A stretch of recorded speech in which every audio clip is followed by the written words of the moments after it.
The 7 habits an overview. हमारे character का एक बहुत ही इंपॉर्टेंट पार्ट होता है हैबिट्स। क्योंकि बात ऐसी है कि एक थॉट सोचो तो एक एक्शन आएगा, एक एक्शन लोगे तो एक हैबिट बन सकती है, एक हैबिट फॉलो करोगे तो आपका कैरेक्टर बिल्ड होगा और कैरेक्टर से ही आपकी डेस्टिनी बिल्ड होती है। हमारे हैबिट्स लाइफ में बहुत इंपॉर्टेंट होते हैं क्योंकि वो बहुत ही कंसिस्टेंट एक्शंस है जो हम अनकॉन्शियसली करते हैं और फिर हमारी हैबिट्स ही हमारे कैरेक्टर को भी शो करती है। एक बहुत बड़े एजुकेटर हॉरेस मन ने एक बार कहा था कि हैबिट्स किसी केबल की तरह होती है जिसके अंदर हम हर दिन एक्शंस लेके एक पतली पतली स्ट्रेन ऐड करते जाते हैं, जिसकी वजह से वो केबल इतना मोटा हो जाता है कि फिर वो कभी नहीं टूट सकता। अब उनकी ये जो बात है वो ठीक है, बट जो ये बात का लास्ट सेंटेंस है उससे ऑथर एग्री नहीं करते हैं। ऑथर कहते हैं कि हैबिट्स एक्चुअली टूट सकती है और हम नए हैबिट्स सीख भी सकते हैं, लेकिन ये समझना जरूरी है कि ये कोई क्विक फिक्स नहीं होगा, बल्कि इसके लिए आपको टाइम लगेगा और आपको कमिटेड रहना होगा। अगर आपने कभी अपोलो 11 के बारे में सुना होगा तो ये वो पहली स्पेस फ्लाइट थी जो इंसानों को सबसे पहले मून पे लेके गई थी और फिर वापस भी लेके आई थी। अब उस स्पेस फ्लाइट को ऊपर ले जाने के लिए उन्हें उस ग्रेविटी पुल को तोड़ना पड़ा था, जिसके लिए उन्हें काफी एनर्जी लगी थी। इनफैक्ट सबसे ज्यादा एनर्जी उन्हें शुरू के कुछ माइल्स में ही लगानी पड़ी थी, जितने की फिर उन्होंने बाकी के कई दिनों में यूज नहीं करी थी उतनी एनर्जी। नाउ हैबिट्स भी इसी तरह होती है। इन्हें बनाने के लिए आपको थोड़ी सी विल पावर या कमिटमेंट नहीं चाहिए, बल्कि इसके लिए आपको काफी एफर्ट लगाना पड़ेंगे। बट एक बार अगर आपने ये एफर्ट लगा ली तो इसके बाद आपकी लाइफ बहुत इजी हो जाएगी और बहुत कम एनर्जी आपको लगानी पड़ेगी। Habits defined. अब हम इस पूरी बुक में हैबिट्स की बात करने वाले हैं, तो इसके लिए मैं आपको भी हैबिट की डेफिनेशन देता हूं जो समझना आपको बहुत ज्यादा हेल्प करेगा हैबिट बनाने में। देखो, हैबिट्स का मतलब होता है नॉलेज, स्किल और डिजायर, इन तीनों का इंटरसेक्शन। मतलब जब आप इन तीनों चीजों को मिला देते हो तो एक हैबिट बनती है। नॉलेज मतलब आपको क्या करना है और क्यों करना है वो पता होना। स्किल मतलब आप वो कैसे करोगे, और डिजायर मतलब आपका मोटिवेशन, मतलब आप क्यों उस चीज को करना चाहते हो। सो अगर आपको एक हैबिट बनानी है तो आपके पास ये तीनों चीजें होनी चाहिए। जैसे मैं आपको एग्जांपल देता हूं, मान लो मैं अपने वर्क एसोसिएट्स, अपने पार्टनर या अपने बच्चे या किसी के साथ भी अच्छे से कम्युनिकेट नहीं करता हूं। मैं बस उन्हें यही बताता हूं कि मैं क्या सोचता हूं, लेकिन कभी भी उनकी बात नहीं सुनता हूं। अब मुझे पता ही नहीं है कि मैं क्या गलती कर रहा हूं। सो ऐसे में मुझे सही प्रिंसिपल्स को सर्च करने की जरूरत होगी, बट उससे पहले मुझे नॉलेज की जरूरत पड़ेगी। मुझे पता होना चाहिए कि मेरी क्या गलती है ना। इसके बाद मान लो मुझे पता चल गया कि मुझसे क्या गलती हो रही है, मुझे पता चल गया है कि मुझे अच्छे से कम्युनिकेट करने के लिए मुझे उन्हें सुनना जरूरी है, लेकिन मुझे ये नहीं पता कि मैं कैसे करूं, मतलब मेरे पास स्किल ना हो, तो ऐसे में भी एक हैबिट फॉर्म नहीं की जा सकती है। अब मान लो कि मेरे पास नॉलेज भी है और मेरे पास स्किल भी है कि कैसे बात करना है, लेकिन मैं उन्हें सुनना ही नहीं चाहता, मतलब मेरे पास डिजायर ही नहीं है उन्हें सुनने का, तो ऐसे में भी मैं उन्हें नहीं सुन सकता हूं। इसीलिए याद रखना, कोई भी हैबिट फॉर्म करने के लिए तीनों चीजें होना बहुत जरूरी है। नाउ कभी कभी ये प्रोसेस थोड़ा पेनफुल भी हो सकता है और आपको अपने इस बिहेवियर को, हैबिट को चेंज करने के लिए एक हायर पर्पस होना चाहिए, और इसके लिए आपको उस चीज के बारे में नहीं सोचना है जो आपको नहीं चाहिए, बल्कि जो सबसे ज्यादा चाहिए उसके बारे में सोचो। The maturity continuum. हम सबकी लाइफ में डिफरेंट स्टेजेस होते हैं। सबसे पहला स्टेज होता है इन्फेंसी स्टेज, जिसमें आप छोटे होते हो और दूसरे लोगों पर डिपेंडेंट होते हो पूरी तरीके से, जहां दूसरे लोग आपको ना संभाले तो आप कुछ नहीं कर सकते हो। फिर जैसे जैसे आप बड़े होते जाते हो आप इंडिपेंडेंट बनते हो और आप हर चीज की केयर खुद करते हो। तो ये दोनों स्टेज तो मैक्सिमम लोगों को पता होंगे, बट एक और स्टेज होता है जो होता है इंटरडिपेंडेंस का, जहां हर इंसान एक दूसरे पे डिपेंड होता है, जहां वो मिलके काम करता है जिससे कि सबको फायदा होता है। नाउ मैक्सिमम लोग जब डिपेंडेंट होते हैं तो उनके दिमाग में यू पैराडाइम चलता है, मतलब वो ऐसे सोचते हैं कि मेरी हर चीज के लिए दूसरा रिस्पॉन्सिबल है। बट फिर जब लोग इंडिपेंडेंट होना सीख जाते हैं तो उनके दिमाग में आई पैराडाइम आने लगता है, मतलब फिर आप सोचने लगते हो कि आप हर चीज के लिए खुद रिस्पॉन्सिबल हो, जो कि अच्छा है। इसके अंदर आपको लगता है कि आप सब कुछ खुद कर सकते हो, खुद चूज कर सकते हो। बट जब आप इंटरडिपेंडेंट होते हो तो आपके दिमाग में वी पैराडाइम आता है, मतलब आप सोचते हो कि हम मिलके कुछ कर सकते हैं। नाउ ये जो वी पैराडाइम होता है वो सबसे इंपॉर्टेंट होता है, जिसे मैक्सिमम लोग नहीं समझते हैं। नाउ मान लो अगर मैं पैरालाइज्ड हूँ या फिर मुझे कोई भी फिजिकल प्रॉब्लम है, तो इसका मतलब मैं दूसरों पे फिजिकली डिपेंडेंट हूँ क्योंकि मुझे उनकी हेल्प चाहिए होगी। वहीं दूसरी तरफ अगर मैं इमोशनली डिपेंडेंट हूँ तो मुझे अपनी सेंस ऑफ वर्थ दूसरों के ओपिनियन से मिलती होगी। मतलब अगर दूसरे मेरे बारे में अच्छा सोचेंगे तो ही मैं अपने बारे में अच्छा फील कर पाऊंगा, अगर दूसरे मेरे बारे में बुरा सोचेंगे तो मैं भी बुरा फील करूंगा। वहीं दूसरी तरफ अगर मैं किसी पे इंटेलेक्चुअली डिपेंड करूंगा तो मैं हमेशा सोचने के लिए दूसरों पर डिपेंड करूंगा। मतलब अगर मेरी लाइफ में कोई भी प्रॉब्लम आएगी तो उसके बारे में मैं सोचने के लिए दूसरों की हेल्प लूंगा। अब ये तो हो गया डिपेंडेंसी, लेकिन अगर मैं इंडिपेंडेंट होऊंगा तो फिर मैं खुद से सारे काम कर सकता हूं। अब ये तो हो गया डिपेंडेंसी का स्टेज, जहां कई बार लोग फिजिकल रीजंस की वजह से नहीं बल्कि इमोशनल और मेंटल रीजंस की वजह से फंस के रह जाते हैं। लेकिन इससे हट के अगर मैं इंडिपेंडेंट होऊंगा तो मैं खुद से सारे काम कर सकता हूं, क्योंकि मैं फिजिकली फिर किसी पे डिपेंड नहीं करूंगा, मैं इमोशनली भी किसी पे डिपेंड नहीं करूंगा, और मुझे अपनी सेंस ऑफ वर्थ दूसरों के ओपिनियन से नहीं मिलेगी, और अपनी प्रॉब्लम की सॉल्यूशंस भी मैं खुद से निकालने लगूंगा। ना ये सारी बातों को सुन के बहुत से लोगों को लग रहा होगा कि इंडिपेंडेंसी बहुत अच्छी चीज है, और एक्चुअली वो है भी, लेकिन इंडिपेंडेंसी सुप्रीम नहीं है, मतलब वो एंड गोल नहीं है। हमारा एंड गोल होना चाहिए इंटरडिपेंडेंस। आज के टाइम पे लोग इंडिपेंडेंस को सबसे ज्यादा इंपॉर्टेंट समझते हैं, और आजकल जो मैक्सिमम सेल्फ इंप्रूवमेंट बुक्स होती है वो भी इसे सबसे ज्यादा इंपॉर्टेंट दिखाती है, जबकि बहुत से लोग इंटरडिपेंडेंस को डिपेंडेंट जैसा समझते हैं, उसे बुरा समझते हैं। और इसीलिए हमारे यहाँ लोग अपनी सेल्फिश रीजंस के लिए अपनी मैरिजेस, चिल्ड्रन और रिस्पॉन्सिबिलिटी को छोड़ के चले जाते हैं ताकि वो इंडिपेंडेंट बन सके। बट ऑथर हमें ये इंपॉर्टेंट बात समझा रहे हैं कि इंडिपेंडेंस हमारा अल्टीमेट गोल नहीं होना चाहिए। ये बहुत जरूरी है कि हम इंटरडिपेंडेंट रहे, तभी हम एक्चुअल में खुश रह सकते हैं अपनी लाइफ में और बहुत बड़ी बड़ी चीजें अचीव कर सकते हैं।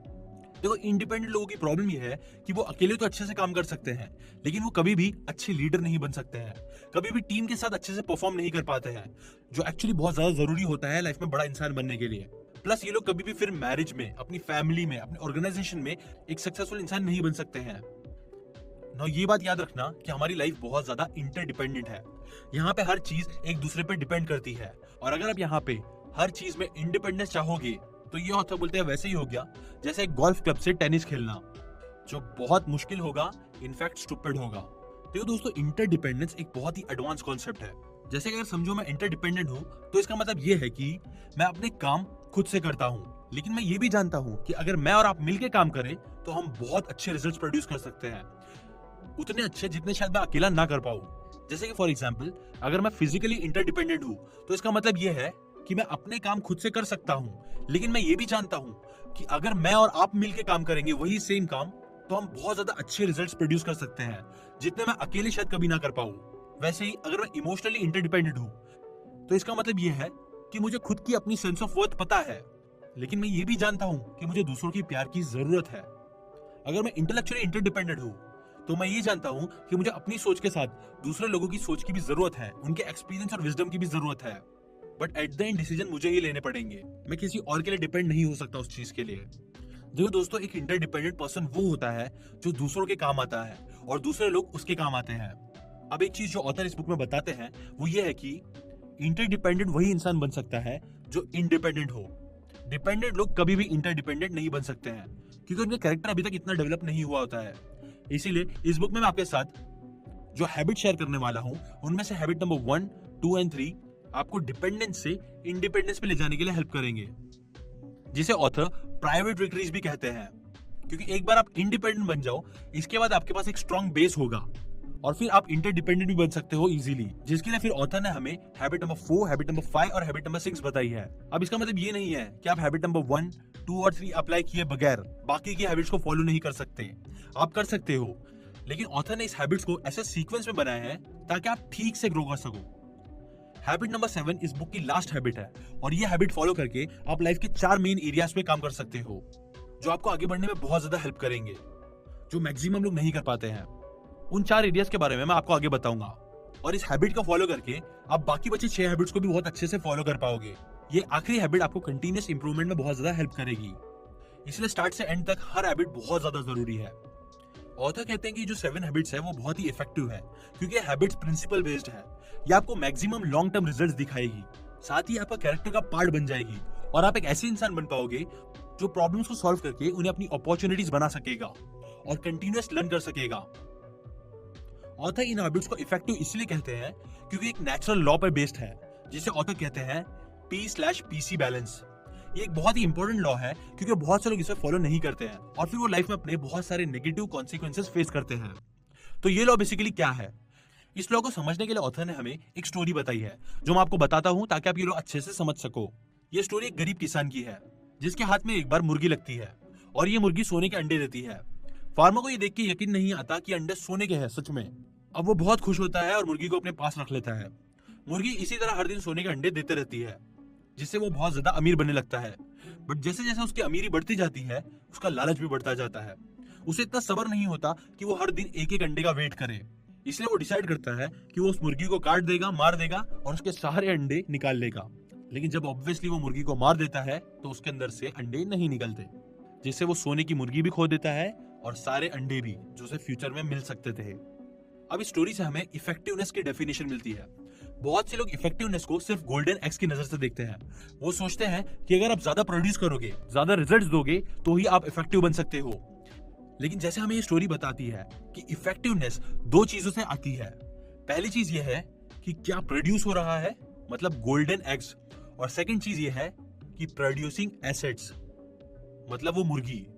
अगर आप भी उस फार्मर की तरह सिर्फ गोल्डन अंडों पे फोकस करोगे और मुर्गी को इग्नोर करोगे तो आप भी उस फार्मर जैसे बन जाओगे और उस एसेट को ही डिस्ट्रॉय कर दोगे जो आपको सोने के अंडे दे सकता है। इसी तरह अगर आप सिर्फ मुर्गी पे ध्यान दोगे और सोने के अंडे पे फोकस नहीं करोगे तो इससे भी आपका नुकसान होगा।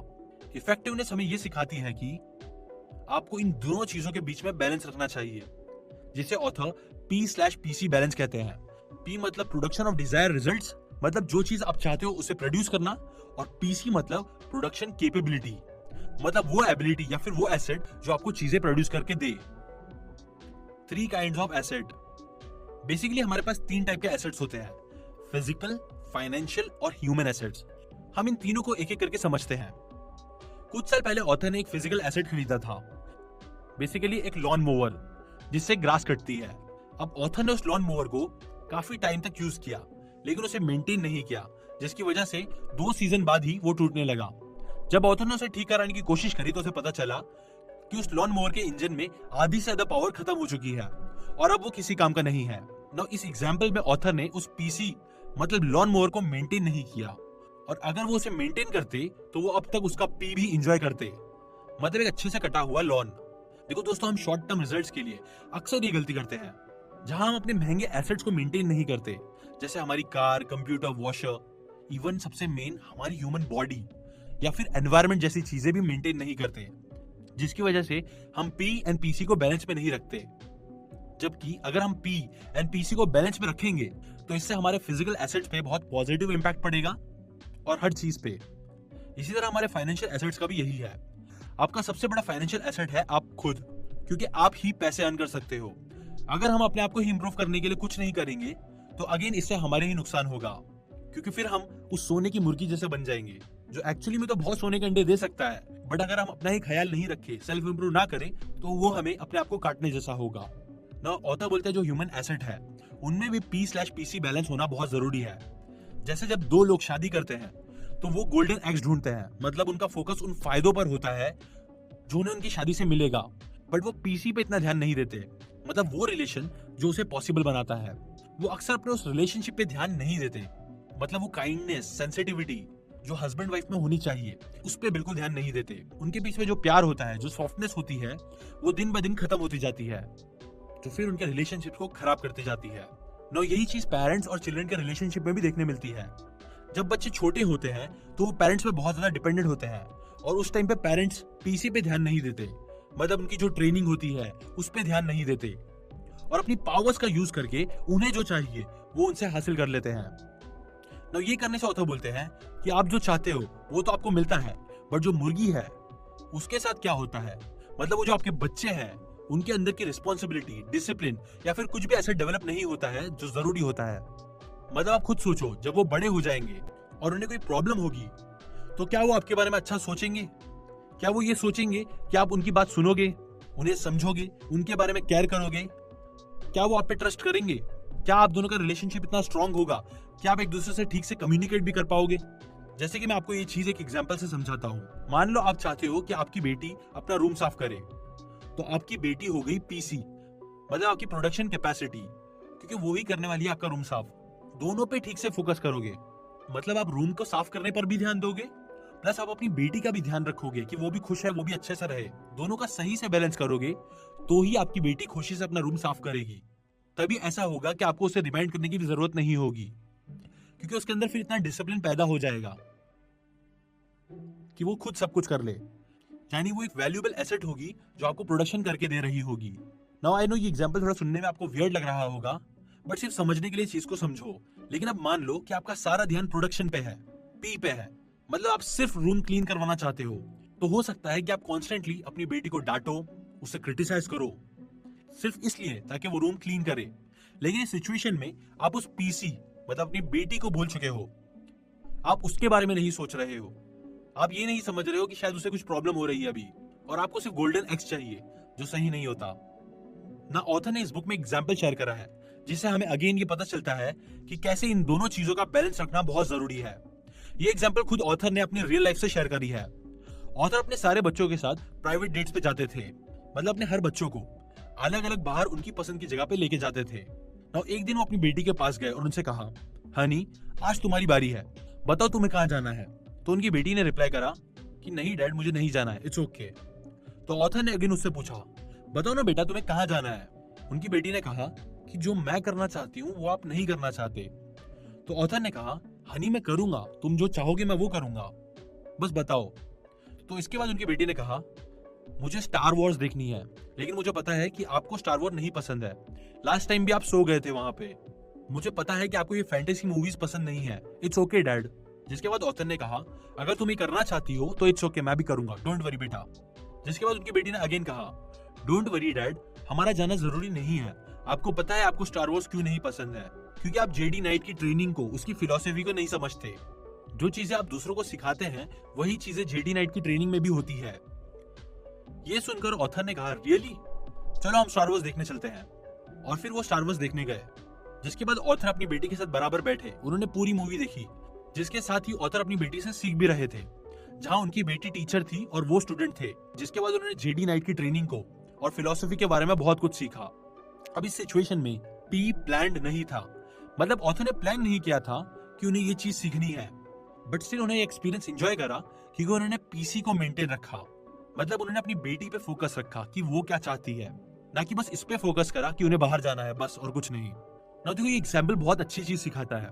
अगर ऑथर बस इस चीज पे फोकस करते कि नहीं हमें जाना है बाहर, तुम्हारी बारी है तो चलो, कुछ भी हो चलो, तो हो सकता है वो चिढ़ते, जिसकी वजह से शायद वो बाहर नहीं जाते, उन्हें वो पी नहीं मिलता जो वो चाहते थे। या फिर अगर वो जबरदस्ती कहीं लेके भी चले जाते बेटी को, तो भी वो रिजल्ट नहीं मिलता जो दोनों चाहते थे। बट क्योंकि उन्होंने पी के साथ साथ पीसी पे भी फोकस करा, मतलब अपनी बेटी क्या चाहती है एग्जैक्टली उस पे भी फोकस करा, जिससे उन्हें पता चला कि उनकी बेटी क्या चाहती थी। तब जब उन्होंने किया तो उन्हें एक अलग ही पी मिला, जो एक्चुअली पहले जो उन्हें चाहिए था उससे बेटर था, जिसने उन्हें बहुत कुछ सिखाया भी और उनकी बेटी के रिलेशनशिप को स्ट्रॉन्ग भी करा। ऑर्गेनाइजेशनल पीसी, किसी भी सही प्रिंसिपल की एक निशानी ये होती है कि वो हर सिचुएशन में काम करता है। जैसे मैं अभी आपसे P/PC बैलेंस की बात कर रहा हूँ, और ये प्रिंसिपल भी हर जगह एप्लीकेबल है, इंक्लूडिंग ऑर्गेनाइजेशंस। लोग जब इस प्रिंसिपल को ऑर्गेनाइजेशंस में यूज नहीं करते तो अगेन उन्हें नुकसान उठाना पड़ता है, चाहे वो कोई ह्यूमन एसेट हो या फिर कोई फिजिकल एसेट। जैसे मान लो एक ऑर्गेनाइजेशन है जहां एक मशीन है और उस मशीन को ऑपरेट करने के लिए एक पर्सन भी है। अब वो पर्सन उस मशीन का यूज करके बहुत प्रोडक्शन करता है और कंपनी को बहुत प्रॉफिट कमा के देता है, लेकिन उस मशीन को मेंटेन नहीं करता और बस उसे चलाता रहता है। अब वो कंपनी को इतना प्रॉफिट कमा के देता है जिसकी वजह से कंपनी उसे प्रमोट कर देती है। अब मान लो उसके प्रमोशन के बाद उसकी पोजीशन आप ले लेते हो और अब आपका काम है मशीन ऑपरेट करना, बट मेंटेनेंस ना होने की वजह से वो मशीन खराब हो जाती है, जिसकी वजह से प्रॉफिट ऊपर से नीचे आ जाते हैं। और अब इसके लिए ऑर्गेनाइजेशन उसे नहीं ब्लेम करती बल्कि आपको ब्लेम करती है, जो जरा भी सही नहीं होता। अब ये तो हो गई फिजिकल एसेट की बात, लेकिन ये ह्यूमन एसेट्स में भी बहुत जरूरी है। ह्यूमन एसेट्स का यहाँ मतलब है कि आपके एम्प्लॉइज और कस्टमर्स। जैसे ऑथर ने इस बुक में एक रेस्टोरेंट का एग्जांपल दिया है।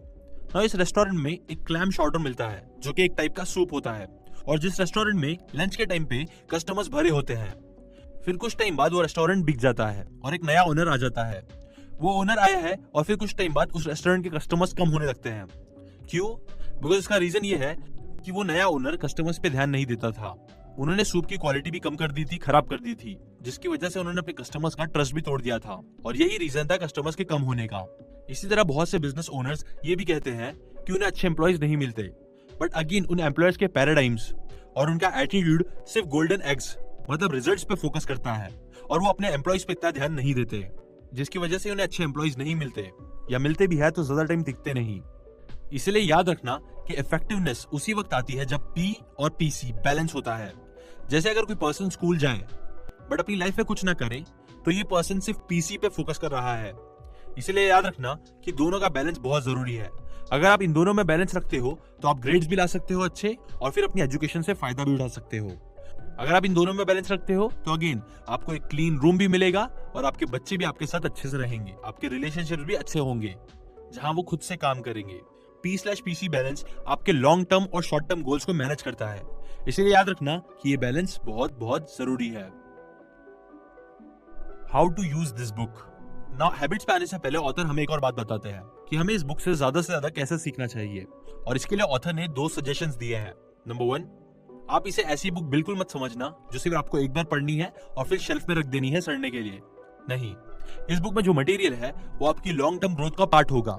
इस बुक में जो हैबिट्स बताए हैं उनके साथ उन्हें अप्लाई करने के लिए सजेशंस भी दिए गए हैं, ताकि आप उसे पर्टिकुलर हैबिट को अप्लाई कर सको। इसलिए जैसे जैसे आप प्रोग्रेस कर जाओगे, आप इस बुक को बार बार पढ़ सकते हो, ताकि आपकी नॉलेज, स्किल और डिजायर सब बढ़ता रहे। और नंबर 2, आप इस बुक का एज ए लर्नर नहीं बल्कि एज ए टीचर बन के पढ़ो। मतलब ये सोचो कि आपने ये बुक पढ़ी है और फिर उसके 48 आवर्स बाद इसके कॉन्सेप्ट्स आपको दूसरों को टीच करना है। चाहे आप अपने फ्रेंड्स को टीच करो, अपने बच्चों के साथ शेयर करो, फिर अपने पार्टनर के साथ शेयर करो, या किसके साथ भी करो। अगर आप इस तरह सोचकर पढ़ोगे तो आपको ज्यादा याद रहेगा, आप ज्यादा अच्छे से सीख पाओगे और इस बुक के मटेरियल को अच्छे से अप्लाई भी कर पाओगे, जो आपकी मोटिवेशन को भी बढ़ाते रखेगा। इसके अलावा जब आप ये नॉलेज दूसरों के साथ शेयर करोगे तो ये भी हो सकता है कि अगर वो आपके बारे में कुछ नेगेटिव सोचते होंगे तो वो नेगेटिविटी भी चली जाएगी। वो ये देखेंगे कि आप अपने आप को इंप्रूव कर रहे हो, और फिर हो भी सकता है कि 7 हैबिट्स को अप्लाई करने के लिए वो आपको सपोर्ट भी करे। What can you expect? Marilyn Ferguson कहते हैं कि कोई भी इंसान किसी दूसरों को चेंज होने के लिए परस्यू नहीं कर सकता है। हम सबके अंदर एक गेट ऑफ चेंज होता है, और ये गेट सिर्फ अंदर से ही खुलता है। हम आर्ग्यूमेंट करके या कोई भी रिक्वेस्ट करके उस गेट को नहीं खोल सकते हैं। यहाँ पे मैरिलन फर्ग्यूसन बता रहे हैं कि अगर हमें चेंज होना है तो सिर्फ हम ही है जो अपने आप को चेंज कर सकते हैं, कोई भी पर्सन हमें चेंज नहीं कर सकता। ऑथर कहते हैं कि अगर आप भी 7 हैबिट्स को अपनी लाइफ का पार्ट बनाओगे तो आप अपनी लाइफ में बहुत से चेंजेस देखोगे, और आप ये बात पे भी एग्री करोगे कि इवन अगर आप भी अपना P/PC बैलेंस रखोगे तो सिर्फ इसी प्रिंसिपल को फॉलो करने से आपकी लाइफ में भी बहुत पॉजिटिव चेंजेस आ जाएंगे। जब आप फर्स्ट 3 हैबिट्स को फॉलो करोगे तो आप अपने आप को और ज्यादा अच्छे से जान सकोगे। आपको आपकी वैल्यूज, आपका नेचर, अपना कंट्रीब्यूशन कैपेसिटी सब पता चलेगी।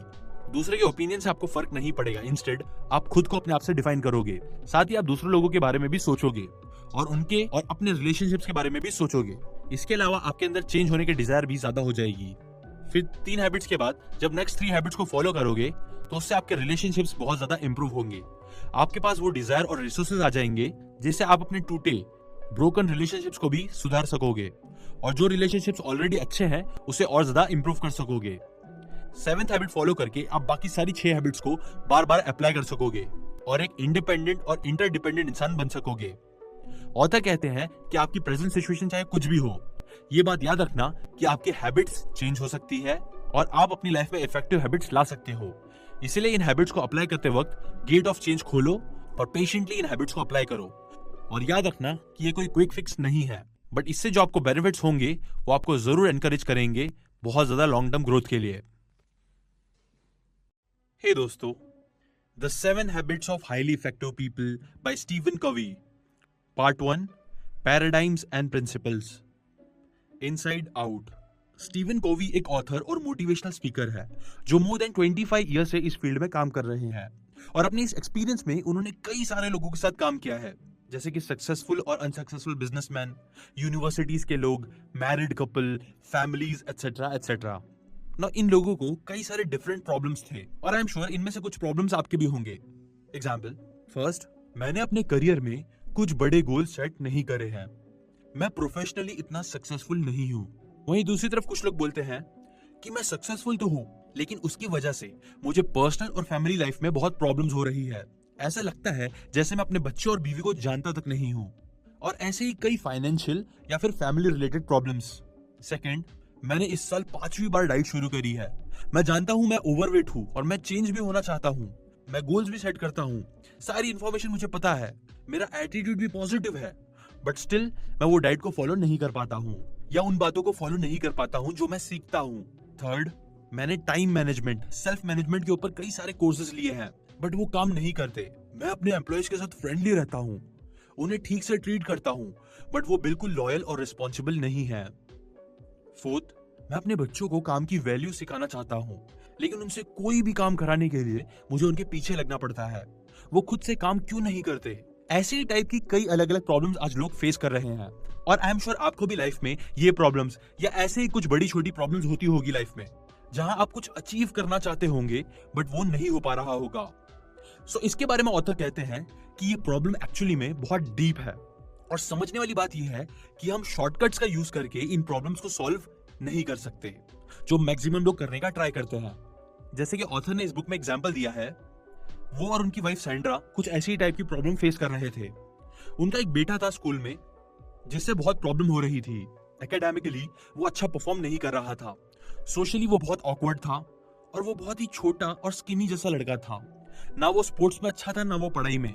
इवन जब वो कोई भी टेस्ट देता था तो वो टेस्ट के इंस्ट्रक्शंस को फॉलो नहीं कर पाता था, या जब भी वो बेसबॉल खेलता तो बॉल फेंकने से पहले ही वो बैट घुमा देता, जिसकी वजह से दूसरे उस पर हंसते थे। ना अपने बेटे की इन्हीं सारी चीजों को ठीक करने के लिए ऑथर और उनकी वाइफ बहुत कोशिश करते थे, और उसके लिए वो डिफरेंट टेक्निक्स यूज करते थे। वो उसे कहते थे, कम ऑन बेटा, तुम कर सकते हो। और जब वो अच्छा करता तो उसे अप्रिशिएट भी करते थे। जब दूसरे उस पर हंसते तो ऑथर और उनकी वाइफ कहते, उसे अकेला छोड़ दो, अभी वो सीख रहा है। जिसके बाद उनका बेटा और ज्यादा रोने लगता। उनके बेटे को ऐसा लगता था कि वो किसी चीज में अच्छा नहीं हो सकता। ऑथर और उनकी वाइफ ने पूरी कोशिश करी, बट फिर भी उनके बेटे में इंप्रूवमेंट्स नहीं दिख रही थी, और इन सारी चीजों की वजह से ही उसका सेल्फ एस्टीम और ज्यादा डैमेज हो रहा था। नाउ इसी टाइम पे फॉर्चुनेटली ऑथर अपने प्रोफेशनल करियर में लीडरशिप डेवलपमेंट पे काम कर रहे थे। नाउ अपनी इस रिसर्च के दौरान उन्होंने परसेप्शंस के बारे में स्टडी करा। परसेप्शंस मतलब हम किस तरह से किस चीज को देखते हैं और कैसे हम इन्हीं परसेप्शंस के बेस पे बिहेव करते हैं। अब ऑथर ने और उनकी वाइफ ने भी इसी कॉन्सेप्ट को अपने सिचुएशन से रिलेट किया। जैसे मैंने आपको बताया कि परसेप्शन का मतलब होता है कि हम कैसे किसी चीज को देखते हैं, और इंपॉर्टेंट बात, हमारा बिहेवियर इन्हीं परसेप्शन के ऊपर बेस्ड होता है।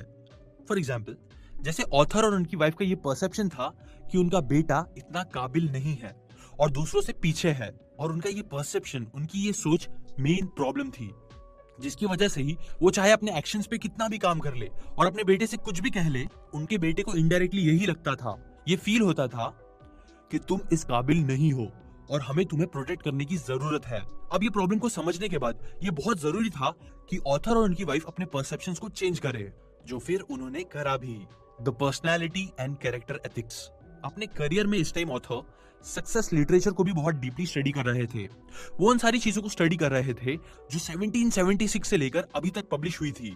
फिर चाहे वो सेल्फ इंप्रूवमेंट की बात हो, सेल्फ हेल्प की, साइकोलॉजी की, इन्हीं फील्ड्स की बातों में वो हंड्रेड्स ऑफ बुक्स, आर्टिकल्स और एसेस पढ़ रहे थे, बिकॉज वो उन सीक्रेट्स को जानना चाहते थे जिससे एक इंसान सक्सेसफुल लाइफ गुजार सकता है। ना इस टॉपिक पे डीपली स्टडी करने के बाद उन्होंने एक बहुत इंपॉर्टेंट बात नोटिस करी। उन्होंने देखा कि जो पहले का 150 साल पहले का लिटरेचर था वो कैरेक्टर एथिक्स पे फोकस करता था। कैरेक्टर एथिक्स मतलब वो इंपॉर्टेंट प्रिंसिपल्स जो इंसान को अपने अंदर डेवलप करने होते हैं, जैसे कि इंटेग्रिटी मतलब जो बोलना वो करना, सच बोलना, सिंप्लिसिटी, जस्टिस, करेज मतलब हिम्मत, कॉन्फिडेंस, एटसेट्रा एटसेट्रा। अब ये तो हो गया पहले 150 साल का लिटरेचर, लेकिन उन्होंने एक और चीज नोटिस करी। वो ये थी कि जो लास्ट 50 साल का लिटरेचर था वो कैरेक्टर एथिक्स से चेंज होकर पर्सनैलिटी एथिक्स पर चला गया था। पर्सनैलिटी एथिक्स मतलब टेक्निक्स, स्किल्स और क्विक फिक्सेस। ये वो शॉर्टकट्स होते हैं जो प्रॉब्लम्स को ऊपर ऊपर से सॉल्व करते हैं और कभी कभी बस टेम्पररी तौर पे काम करते हैं, बट जो अंदर की मेन प्रॉब्लम होती है उसे सॉल्व नहीं करते हैं। कैरेक्टर एथिक हमें ये सिखाता है कि अगर हमें सक्सेसफुल बनना है तो हमें कुछ इंपॉर्टेंट प्रिंसिपल्स अपने अंदर डेवलप करने होंगे, और इसके बाद ही हम एक सक्सेसफुल और हैप्पी लाइफ गुजार सकते हैं। लेकिन ऑथर कहते हैं कि ये चीज वर्ल्ड वॉर के बाद चेंज हो गई और फिर लोगों ने पर्सनैलिटी एथिक्स पे फोकस करना शुरू कर दिया, जैसे कि स्किल्स एंड टेक्निक्स जो एटीट्यूड बिल्ड करने में यूज होता था, एटसेट्रा एटसेट्रा। फॉर एग्जाम्पल, जैसे कि आपने शायद ये बात सुनी होगी कि स्माइलिंग विंस मोर फ्रेंड्स। जो भी आप सोच सकते हो, बिलीव कर सकते हो, वो आप अचीव कर सकते हो। और इसी तरह की कई सारी चीजें जो पर्सनैलिटी एथिक्स पर बेस्ड होती है ना। ये बात समझने के बाद ऑथर ने जब अपनी सिचुएशन को देखा तो उन्हें रियलाइज हुआ कि वो भी अपने बेटे की प्रॉब्लम्स को सॉल्व करने के लिए पर्सनैलिटी एथिक्स का यूज कर रहे थे। उन्होंने ये रियलाइज किया कि अगर उन्हें सिचुएशन को चेंज करना है तो उन्हें किसी टेक्निक की जरूरत नहीं है, बल्कि उन्हें अपने आप को चेंज करने की जरूरत है, अपने परसेप्शन को चेंज करने की जरूरत है। इसलिए फिर उन्होंने कुछ डिफरेंट किया और अपने बेटे से दूर हो गए ताकि वो खुद डेवलप होने लगे अपने आप से। पहले उन्होंने अपने बेटे के बारे में अपना परसेप्शन चेंज किया और उसे सोशल एक्सपेक्टेशन से मेजर करना बंद कर दिया कि लाइक दूसरे क्या सोचते हैं, दूसरे क्या बोलते हैं, इस बात से जज करना बंद कर दिया। उन्होंने उसे पहले की तरह पॉजिटिवली मैनिपुलेट नहीं किया कि तुम कर सकते हो, करो, और उसे पूरी तरीके से प्रोटेक्ट करना छोड़ दिया क्योंकि उन्होंने अब अपना परसेप्शन चेंज कर दिया था। उन्होंने ये सोचना बंद कर दिया था कि उनका बेटा कमजोर है या लायक नहीं है। उन्होंने अब ये सोचना स्टार्ट कर दिया कि उनके बेटे को प्रोटेक्शन की जरूरत नहीं है और उनका बेटा बिल्कुल ठीक है, जिससे कि फिर इनडायरेक्टली वो अपने बेटे को भी यही सारे मैसेज दे रहे थे। अब इस परसेप्शन को चेंज करने से हुआ ये कि कुछ ही महीनों के बाद उनके बेटे में काफी पॉजिटिव चेंज आने लगे और वो कॉन्फिडेंट फील करने लगा बिकॉज अब उसे लगने लगा कि हाँ वो ग्रो हो रहा है खुद से बिना किसी की हेल्प के। बिकॉज अब उसके पेरेंट्स ने उसे छोड़ दिया था तो उसे लगने लगा कि हाँ वो इम्प्रूव हो रहा है, जिसकी वजह से फिर वो इम्प्रूव होने भी लगा। इनफैक्ट कुछ ही सालों में उनका बेटा फिर कई सारी लीडरशिप पोजीशंस के लिए सिलेक्ट भी हुआ, एक ऑल स्टेट एथलीट बना और उसके रिपोर्ट कार्ड हमेशा स्ट्रेट एज से भर गए। और इन सारी चीजों का रीजन यही था कि उनके बेटे ने अपने बारे में सोच बदल दी थी एंड एज अ रिजल्ट वो चेंज हो गया था। ऑथर कहते हैं कि ये उनकी लाइफ का एक बहुत अच्छा एक्सपीरियंस था और इससे हमें काफी कुछ सीखने को भी मिलता है। इससे हमें पर्सनालिटी एथिक और कैरेक्टर एथिक्स का डिफरेंस समझ में आता है, जो हमें सिखाता है कि अगर हमें अपनी लाइफ में कुछ चेंज करना है तो हमें पहले अपने अंदर चेंज लाना होगा बजाय दूसरों को चेंज करने की सोचने के। Primary and secondary greatness. अब यहाँ पे ऑथर हमें ये नहीं कह रहे हैं कि पर्सनालिटी एथिक किसी काम का नहीं है।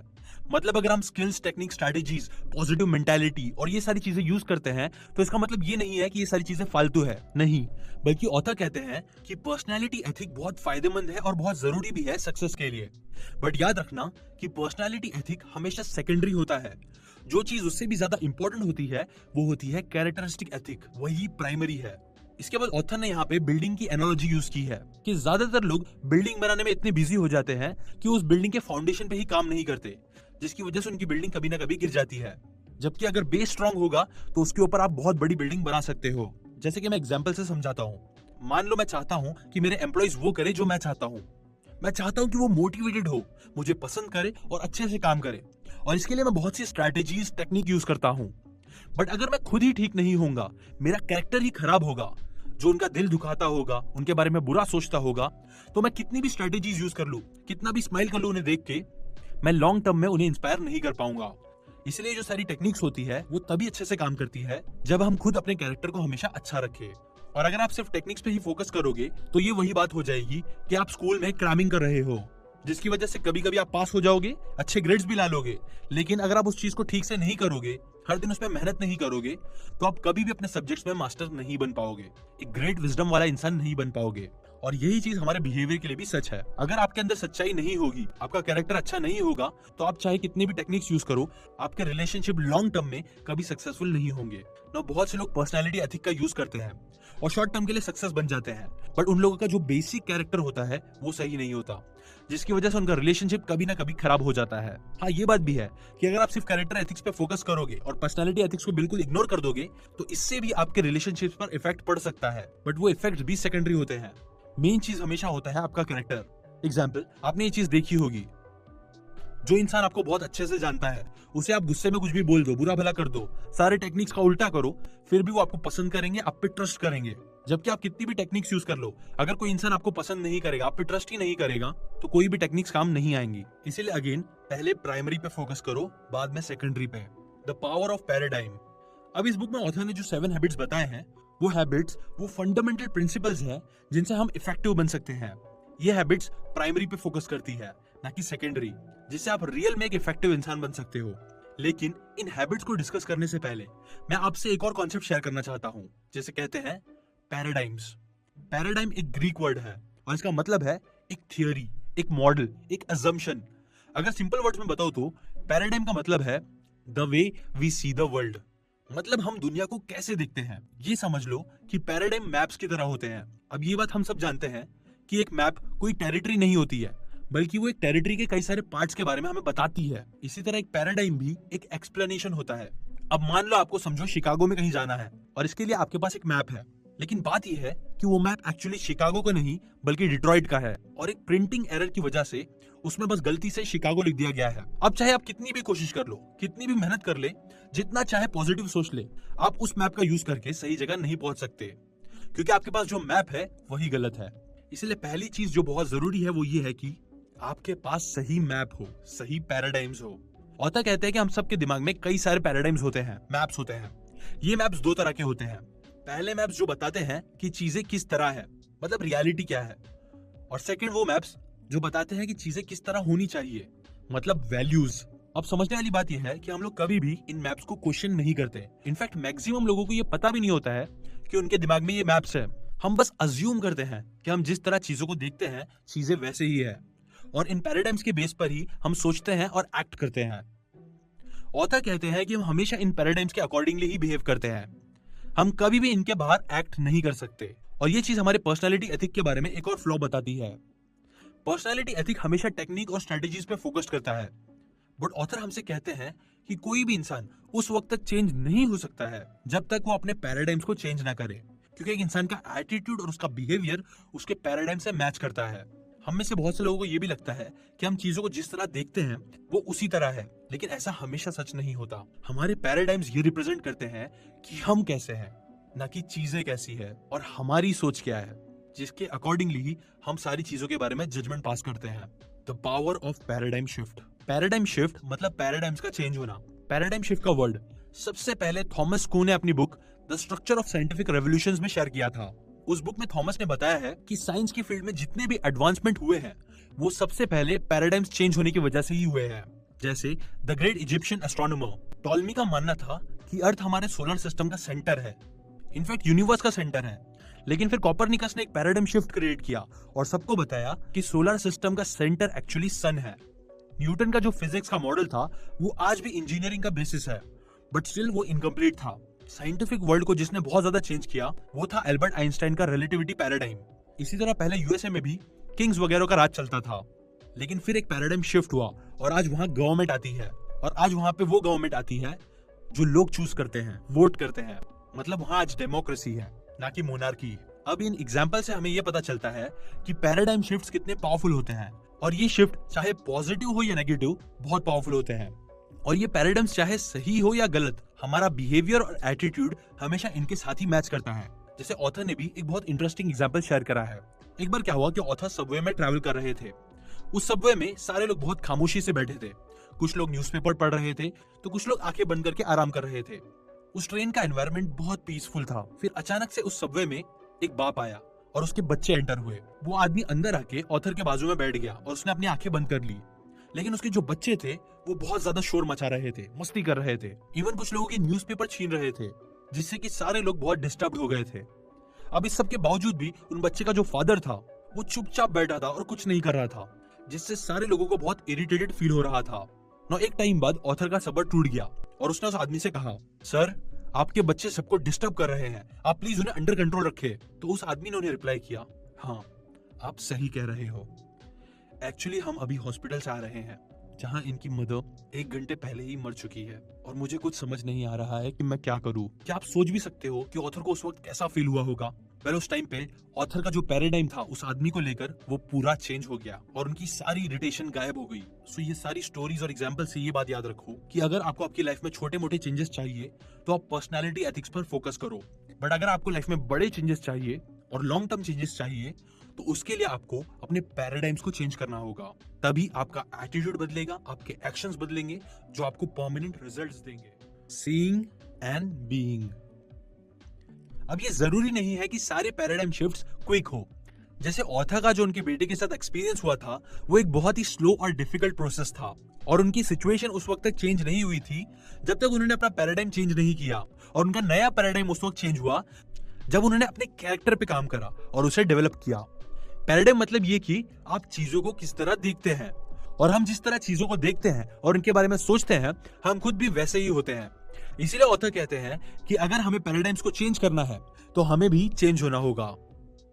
The principle centred paradigm. यह बात तो आपको समझ में आ गई होगी कि कैरेक्टर एथिक्स हमें क्या सिखाता है। कैरेक्टर एथिक्स हमें सिखाता है कि अगर हमें एक अच्छी और इफेक्टिव लाइफ गुजारनी है तो उसके लिए हमें कुछ इंपॉर्टेंट प्रिंसिपल्स अपने अंदर डेवलप करने होंगे। ये प्रिंसिपल्स वो नेचुरल लॉज है जिनकी हेल्प से आप इफेक्टिव बन सकते हो, और ये लॉज उतने ही सच है जितने कि फिजिकल डायमेंशंस या फिर लॉ ऑफ ग्रेविटी है। हमारे पैराडाइम्स या फिर मैप्स चाहे कुछ भी हो, उससे इन प्रिंसिपल्स पे कोई फर्क नहीं पड़ता।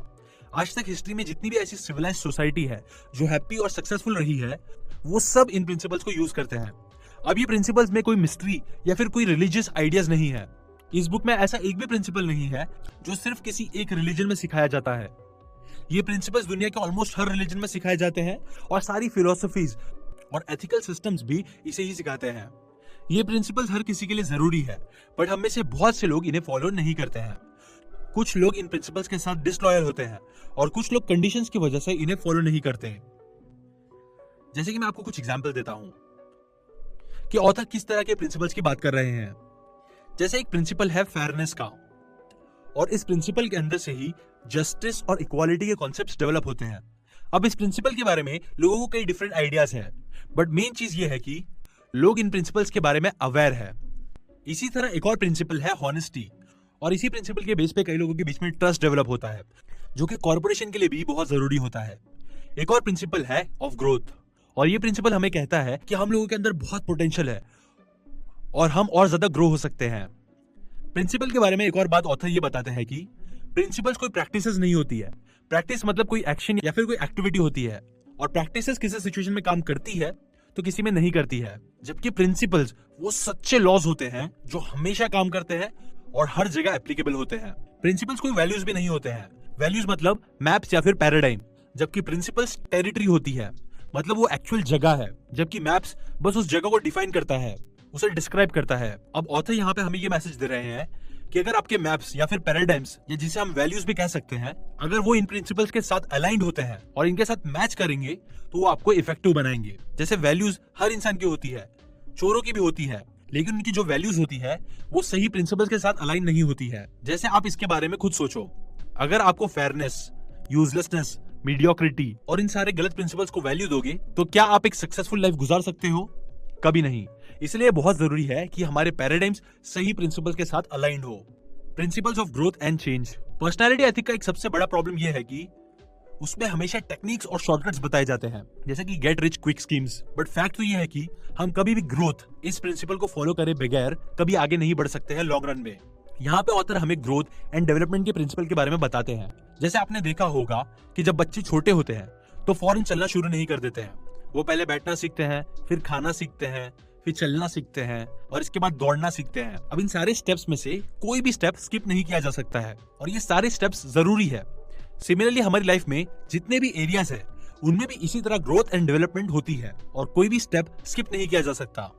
अब चाहे वो पियानो प्ले करने की स्किल हो या फिर लोगों से कम्युनिकेट करने की बातें हो, ये चीज इंडिविजुअल, ऑर्गेनाइजेशन, फैमिलीज, मैरिजेस, हर किसी के लिए सच होती है। मोस्टली लोग इन प्रिंसिपल को फिजिकल चीजों के लिए ही मानते हैं, लेकिन लोग इस चीज को personal character, human relationships, emotional areas और इन सब चीजों में नहीं समझते हैं।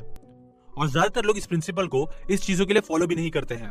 मोस्टली हम सब लोग शॉर्टकट के पीछे भागते हैं और उन स्टेप्स को स्किप कर देते हैं जिनके बिना हमारा कोई डेवलपमेंट नहीं हो सकता है। जैसे कि मान लो आप एक एवरेज टेनिस प्लेयर हो। अब अगर आप एक अच्छा इंप्रेशन क्रिएट करने के लिए बड़े लेवल पे टेनिस खेलोगे तो क्या होगा? क्या आप सक्सेसफुल होगे? या फिर मान लो आपको पियानो प्ले करना सीखना है और आप उस चीज में एक बिगनर हो, लेकिन अपने फ्रेंड्स को दिखाने के लिए आप एक बड़े कॉन्सर्ट हॉल में पियानो प्ले करने जाओ, तो क्या आप सक्सेसफुल बन जाओगे? वेल ऑब्वियसली ऐसा नहीं होगा, क्योंकि हम कभी भी इस डेवलपमेंट प्रोसेस को इग्नोर नहीं कर सकते हैं। अगर आप किसी भी फील्ड में लेवल 2 पे हो तो आप डायरेक्टली लेवल 5 पे जंप नहीं कर सकते हो। पहले आपको लेवल 3 पे जाना होगा, लेवल 4 पे, और उसके बाद ही लेवल 5 पे। ऑथर कहते हैं कि अगर आपको 1000 माइल्स भी चलना है तो वो जर्नी कंप्लीट करने के लिए भी आपको पहले टाइम पे पहला स्टेप ही लेना होगा, फिर दूसरा, फिर तीसरा, और ऐसे ही आप 1000 माइल्स को कंप्लीट कर पाओगे। ऑथर इस बुक में अपने फ्रेंड का एग्जांपल शेयर करते हैं। उनके एक फ्रेंड की 2 बेटियां थी जो ऑथर के पास आई और उनसे अपने फादर के बारे में कंप्लेंट करने लगी। उन्होंने कहा कि उनके फादर उन्हें समझते नहीं है और उनसे बहुत हार्शली बिहेव करते हैं। वो कभी भी अपने पेरेंट्स से ओपनली बात ही नहीं कर पाते थे क्योंकि उन्हें कॉन्सिक्वेंसेस से डर लगता था। जब ऑथर ने इस बारे में उनके फादर से बात करी तो उनके फादर ने ये बात एडमिट की कि उन्हें बहुत जल्दी गुस्सा आ जाता है, बट स्टिल वो इस सब के लिए रिस्पॉन्सिबिलिटी नहीं ले रहे थे और ना ही वो ये मानने के लिए तैयार थे कि उनकी इमोशनल डेवलपमेंट एक लो लेवल पे है। रिलेशनशिप्स में ये बहुत जरूरी होता है कि हम एक दूसरे की बातें सुने, उन्हें समझे, उनसे हर चीज में ओपनली डिस्कस करें, और ये सारी क्वालिटीज आपको भी अपने अंदर डेवलप करनी होती है। जैसे ऑथर ने अपना एक एग्जाम्पल शेयर किया है कि कैसे उन्होंने एक बार इस ग्रोथ एंड डेवलपमेंट के प्रिंसिपल को तोड़ा था। एक बार उनकी बेटी की बर्थडे थी और वो उस दिन 3 साल की हुई थी। जब ऑथर घर आए तो उन्होंने अपनी बेटी को देखा कि वो रूम के कॉर्नर में खड़ी थी और दूसरे बच्चों को अपने गिफ्ट के साथ खेलने नहीं दे रही थी।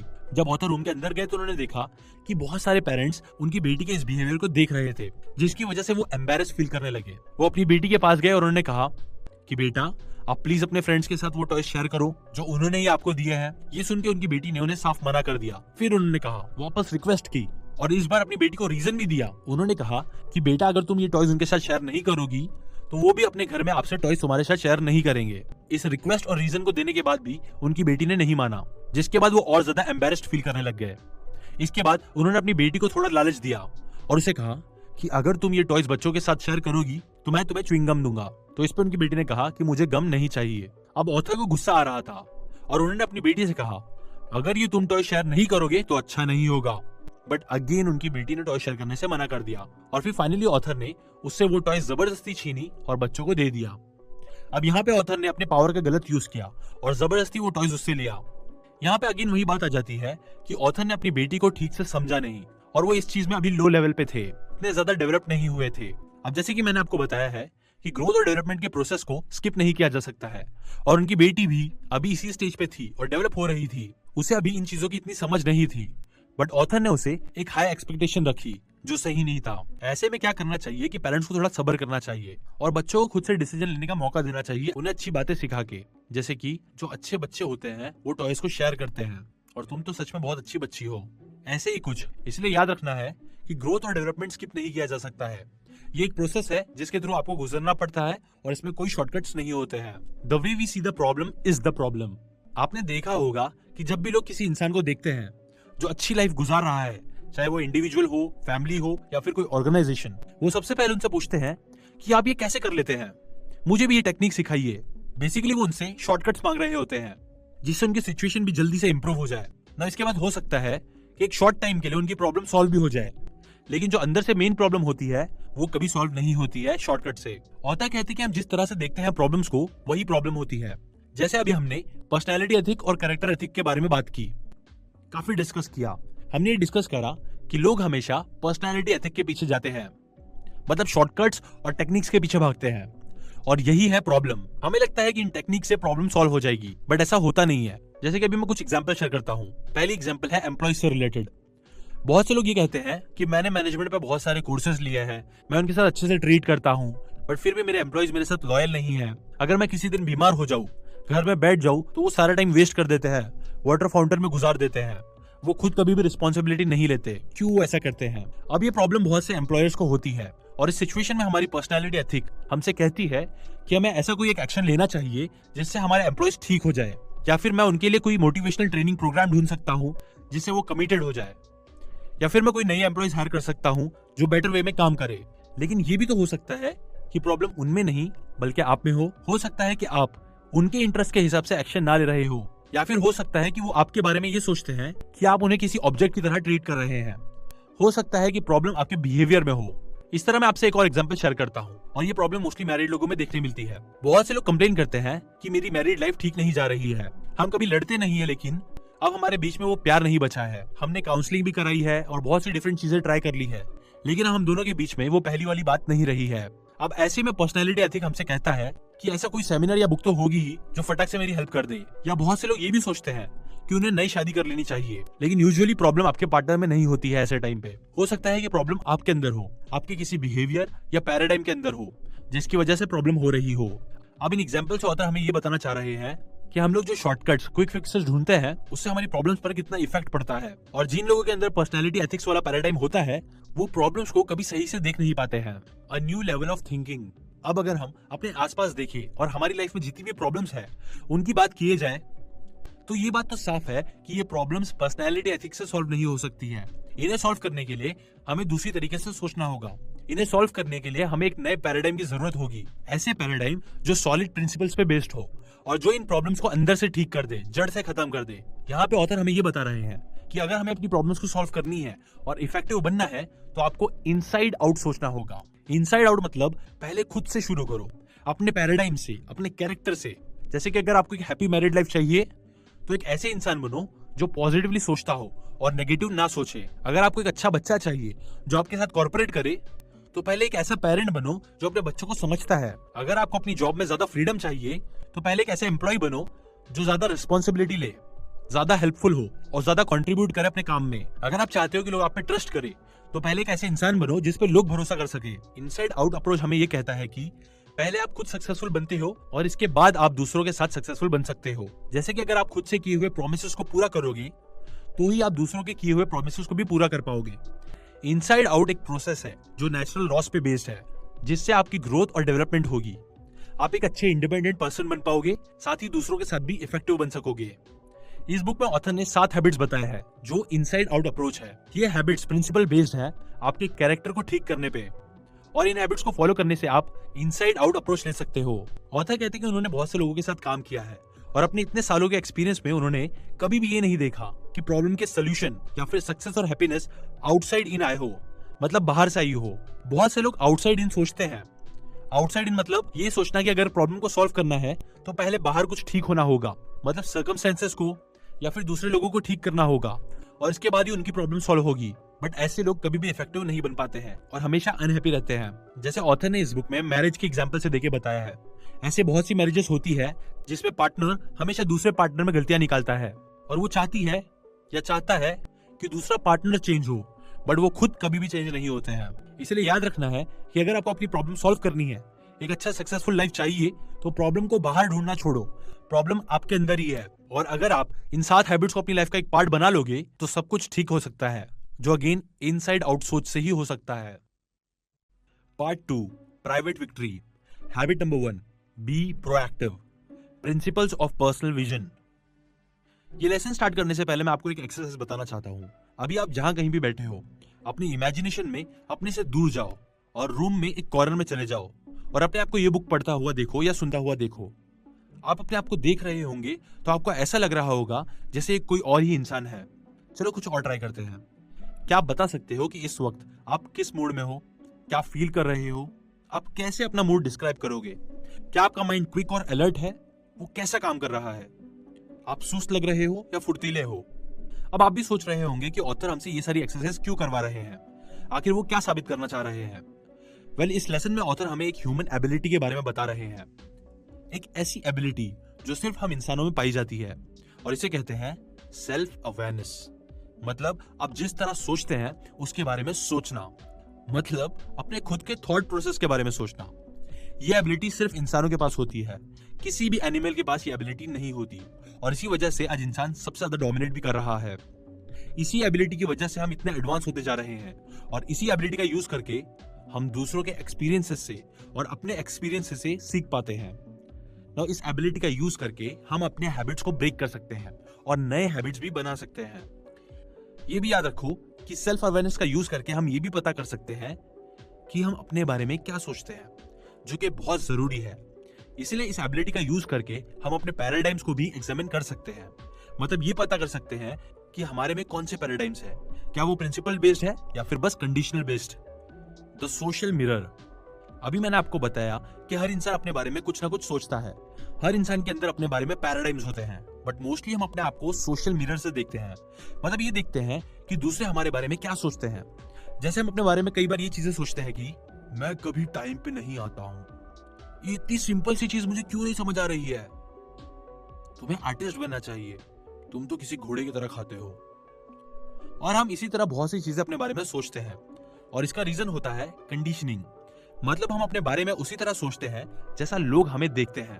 हम कभी खुद से अपने बारे में नहीं सोचते हैं, बल्कि जैसा लोग हमें समझते हैं हम भी अपने आप को वैसे ही समझने लगते हैं, और फिर ये करने से आपके माइंड में मैप्स बनते जाते हैं। ये मैप्स 3 तरह के होते हैं। फर्स्ट है जेनेटिक डिटर्मिनेशन, जो एक सोशल मैप है जो आपसे कहता है कि आपके साथ जो भी है वो आपके ग्रैंड पेरेंट्स ने आपके साथ किया है।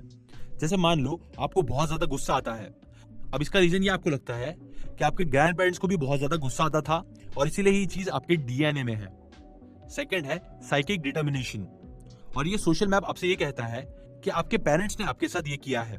जैसे अगर आप लोगों के सामने आने से घबराते हो तो इसका रीजन ये है कि आपके पेरेंट्स ने आपको बड़ा करते हुए कोई गलती की है। अगर आप कोई गलती करने के बाद बहुत ज्यादा गिल्टी फील करते हैं तो इसका रीजन है कि आपको बचपन में जब आपने कोई गलती करी थी तो आपके साथ कितना बुरा हुआ था, उसकी वजह से कितना ज्यादा आपको चिल्लाया गया था, डांटा गया था या कोई नेगेटिव एक्सपीरियंस दिया गया था। थर्ड है एनवायरमेंटल डिटर्मिनिज्म। ये मैप आपसे ये कहता है कि आपका एनवायरमेंट आपके साथ ये सब कर रहा है और वही आपकी सिचुएशन के लिए रिस्पॉन्सिबल है। मतलब आपका बॉस या फिर आपकी वाइफ, आपकी economic situation, national policies etcetera etcetera. अब ये सारे मैप एक कॉन्सेप्ट पे बेस्ड है जिसे कहते हैं स्टिमुलस या फिर रिस्पॉन्स थियरी। ये कॉन्सेप्ट हमें कहता है कि हम पर्टिकुलर सिचुएशन में किसी पर्टिकुलर वे में बिहेव करते हैं। मतलब जैसे डॉग्स डिफरेंट सिचुएशन से डील करते हैं, ट्रेन किए जाते हैं, उसी तरह इन तीनों सोशल मैप्स की हेल्प से हमें भी कंडीशन किया गया है। अब मैं आपको समझाता हूँ कि मैं आपके साथ ये सारे कॉन्सेप्ट्स क्यों शेयर कर रहा हूँ, आखिर क्या है इसका रीजन। बट उससे पहले आपको एक रियल लाइफ स्टोरी सुनाना चाहता हूँ, बिटवीन स्टिमुलस एंड रिस्पॉन्स। ये स्टोरी है विक्टर फ्रैंकल की।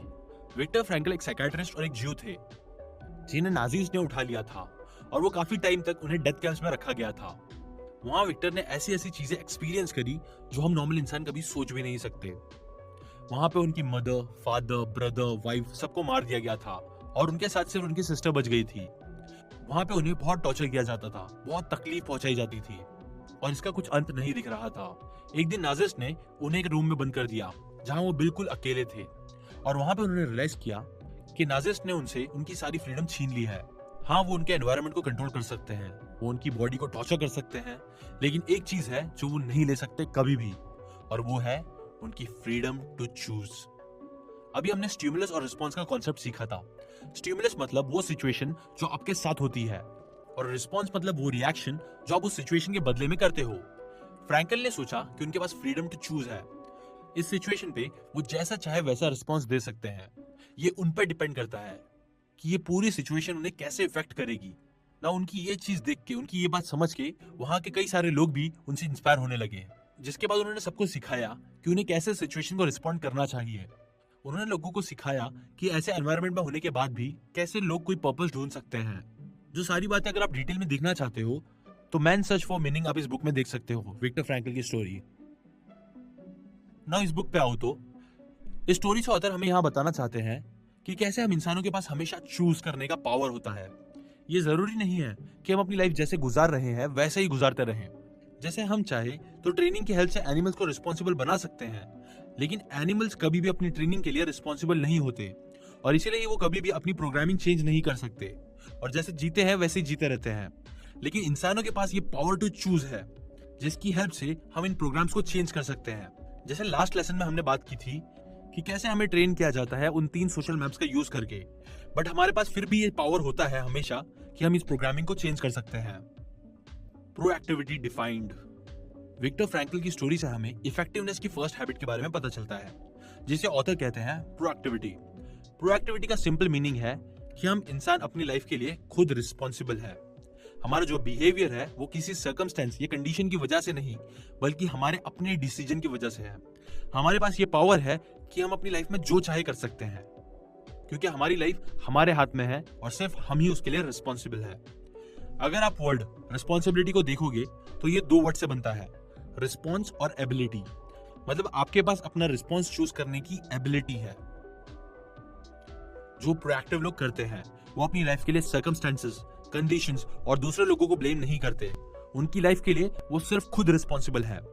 अगर आपकी लाइफ में ऐसा कुछ भी हो रहा है जिससे आपकी लाइफ पे बहुत ज्यादा इफेक्ट पड़ रहा है तो इसकी वजह यह है कि आपने उन चीजों को अपने ऊपर इफेक्ट करने दिया है और जब हम ऐसा करते हैं तो हम रिएक्टिव बन जाते हैं। रिएक्टिव मतलब वो लोग जिनका फिजिकल एनवायरनमेंट और दूसरी चीजें उन्हें इफेक्ट करती है। जैसे अगर वेदर अच्छा होगा तो ही उन्हें अच्छा फील होता है, अगर लोग उन्हें सही तरीके से ट्रीट करेंगे तो ही वो अच्छा फील करते हैं, जबकि लोग अगर उन्हें अच्छी तरीके से ट्रीट नहीं करेंगे तो वो बुरा फील करते हैं। जबकि प्रोएक्टिव लोगों को इन सारी चीजों से फर्क नहीं पड़ता है, चाहे बारिश हो चाहे धूप, वो हमेशा खुश रहना जानते हैं। प्रोएक्टिव लोग अपनी लाइफ अपने वैल्यूज के हिसाब से गुजारते हैं। वैल्यूज मतलब वो चीजें जिन्हें आप इंपॉर्टेंट मानते हो। जैसे मान लो कोई प्रोएक्टिव इंसान है जिसकी वैल्यू है प्रोड्यूस गुड क्वालिटी वर्क, मतलब वो हाई क्वालिटी वर्क देना चाहता है। अब चाहे वेदर कैसा भी हो या फिर कंडीशनिंग कैसी भी हो, उसे उन चीजों से फर्क नहीं पड़ता, बिकॉज वो हमेशा हाई क्वालिटी वर्क ही देगा। अब देखो, ऐसा नहीं है कि वेदर या फिर कंडीशनिंग उन्हें जरा भी इफेक्ट नहीं करती है, बट वो इन चीजों को रिस्पॉन्ड सही से करते हैं। वो इन चीजों को ब्लेम नहीं करते, इंस्टेड वो एक वैल्यू बेस्ड रिस्पॉन्स देते हैं। यही चीज एलेनोर रूजवेल्ट ने भी कही थी कि कोई आपको उस वक्त तक हर्ट नहीं कर सकता है जब तक आप ना चाहे। यही चीज महात्मा गांधी ने भी कहा था, कोई भी आपकी सेल्फ रिस्पेक्ट उस वक्त तक नहीं ले सकता है जब तक आप उसे अपनी सेल्फ रिस्पेक्ट ना दो। तो फ्रेंड्स, इससे ये साफ पता चलता है कि हम इंसान अपनी लाइफ के लिए खुद रिस्पॉन्सिबल है और चीजों को किस तरह रिस्पॉन्ड करना है ये हमारे हाथ में है। जैसा ऑथर ने इस बुक में एक एग्जांपल शेयर करा है कि एक बार ऑथर एक जगह पर सेमिनार कर रहे थे और वहां पे लोगों को प्रोएक्टिविटी के बारे में सिखा रहे थे। अचानक ऑडियंस में से एक औरत खड़ी हो गई और बहुत ज्यादा एक्साइटेड होकर कुछ कहने लगी। सारी ऑडियंस उसे देख रही थी और जैसे ही उसने रियलाइज किया कि वो एक सेमिनार में है और सारे लोग उसे देख रहे हैं तो वो बैठ गई, बट वो बहुत हैप्पी लग रही थी। ऑथर ने सोचा कि आखिर ये वुमन क्यों इतनी खुश है, वो उससे बात करना चाहते थे। सो जैसे ही सेमिनार खत्म हुआ वो उस वुमन के पास गए और उन्होंने उससे पूछा, जिसपे उस औरत ने बताया कि आप सोच भी नहीं सकते कि मैं कितनी खुश हूँ। मैं इस दुनिया की सबसे बुरे और अनग्रेटफुल आदमी की नर्स हूँ। मैं चाहे कुछ भी कर लूं वो कभी खुश नहीं होता है और कभी मुझे अप्रिशिएट नहीं करता और हमेशा मुझ में गलतियां निकालता है। मैं उससे बहुत परेशान हूँ।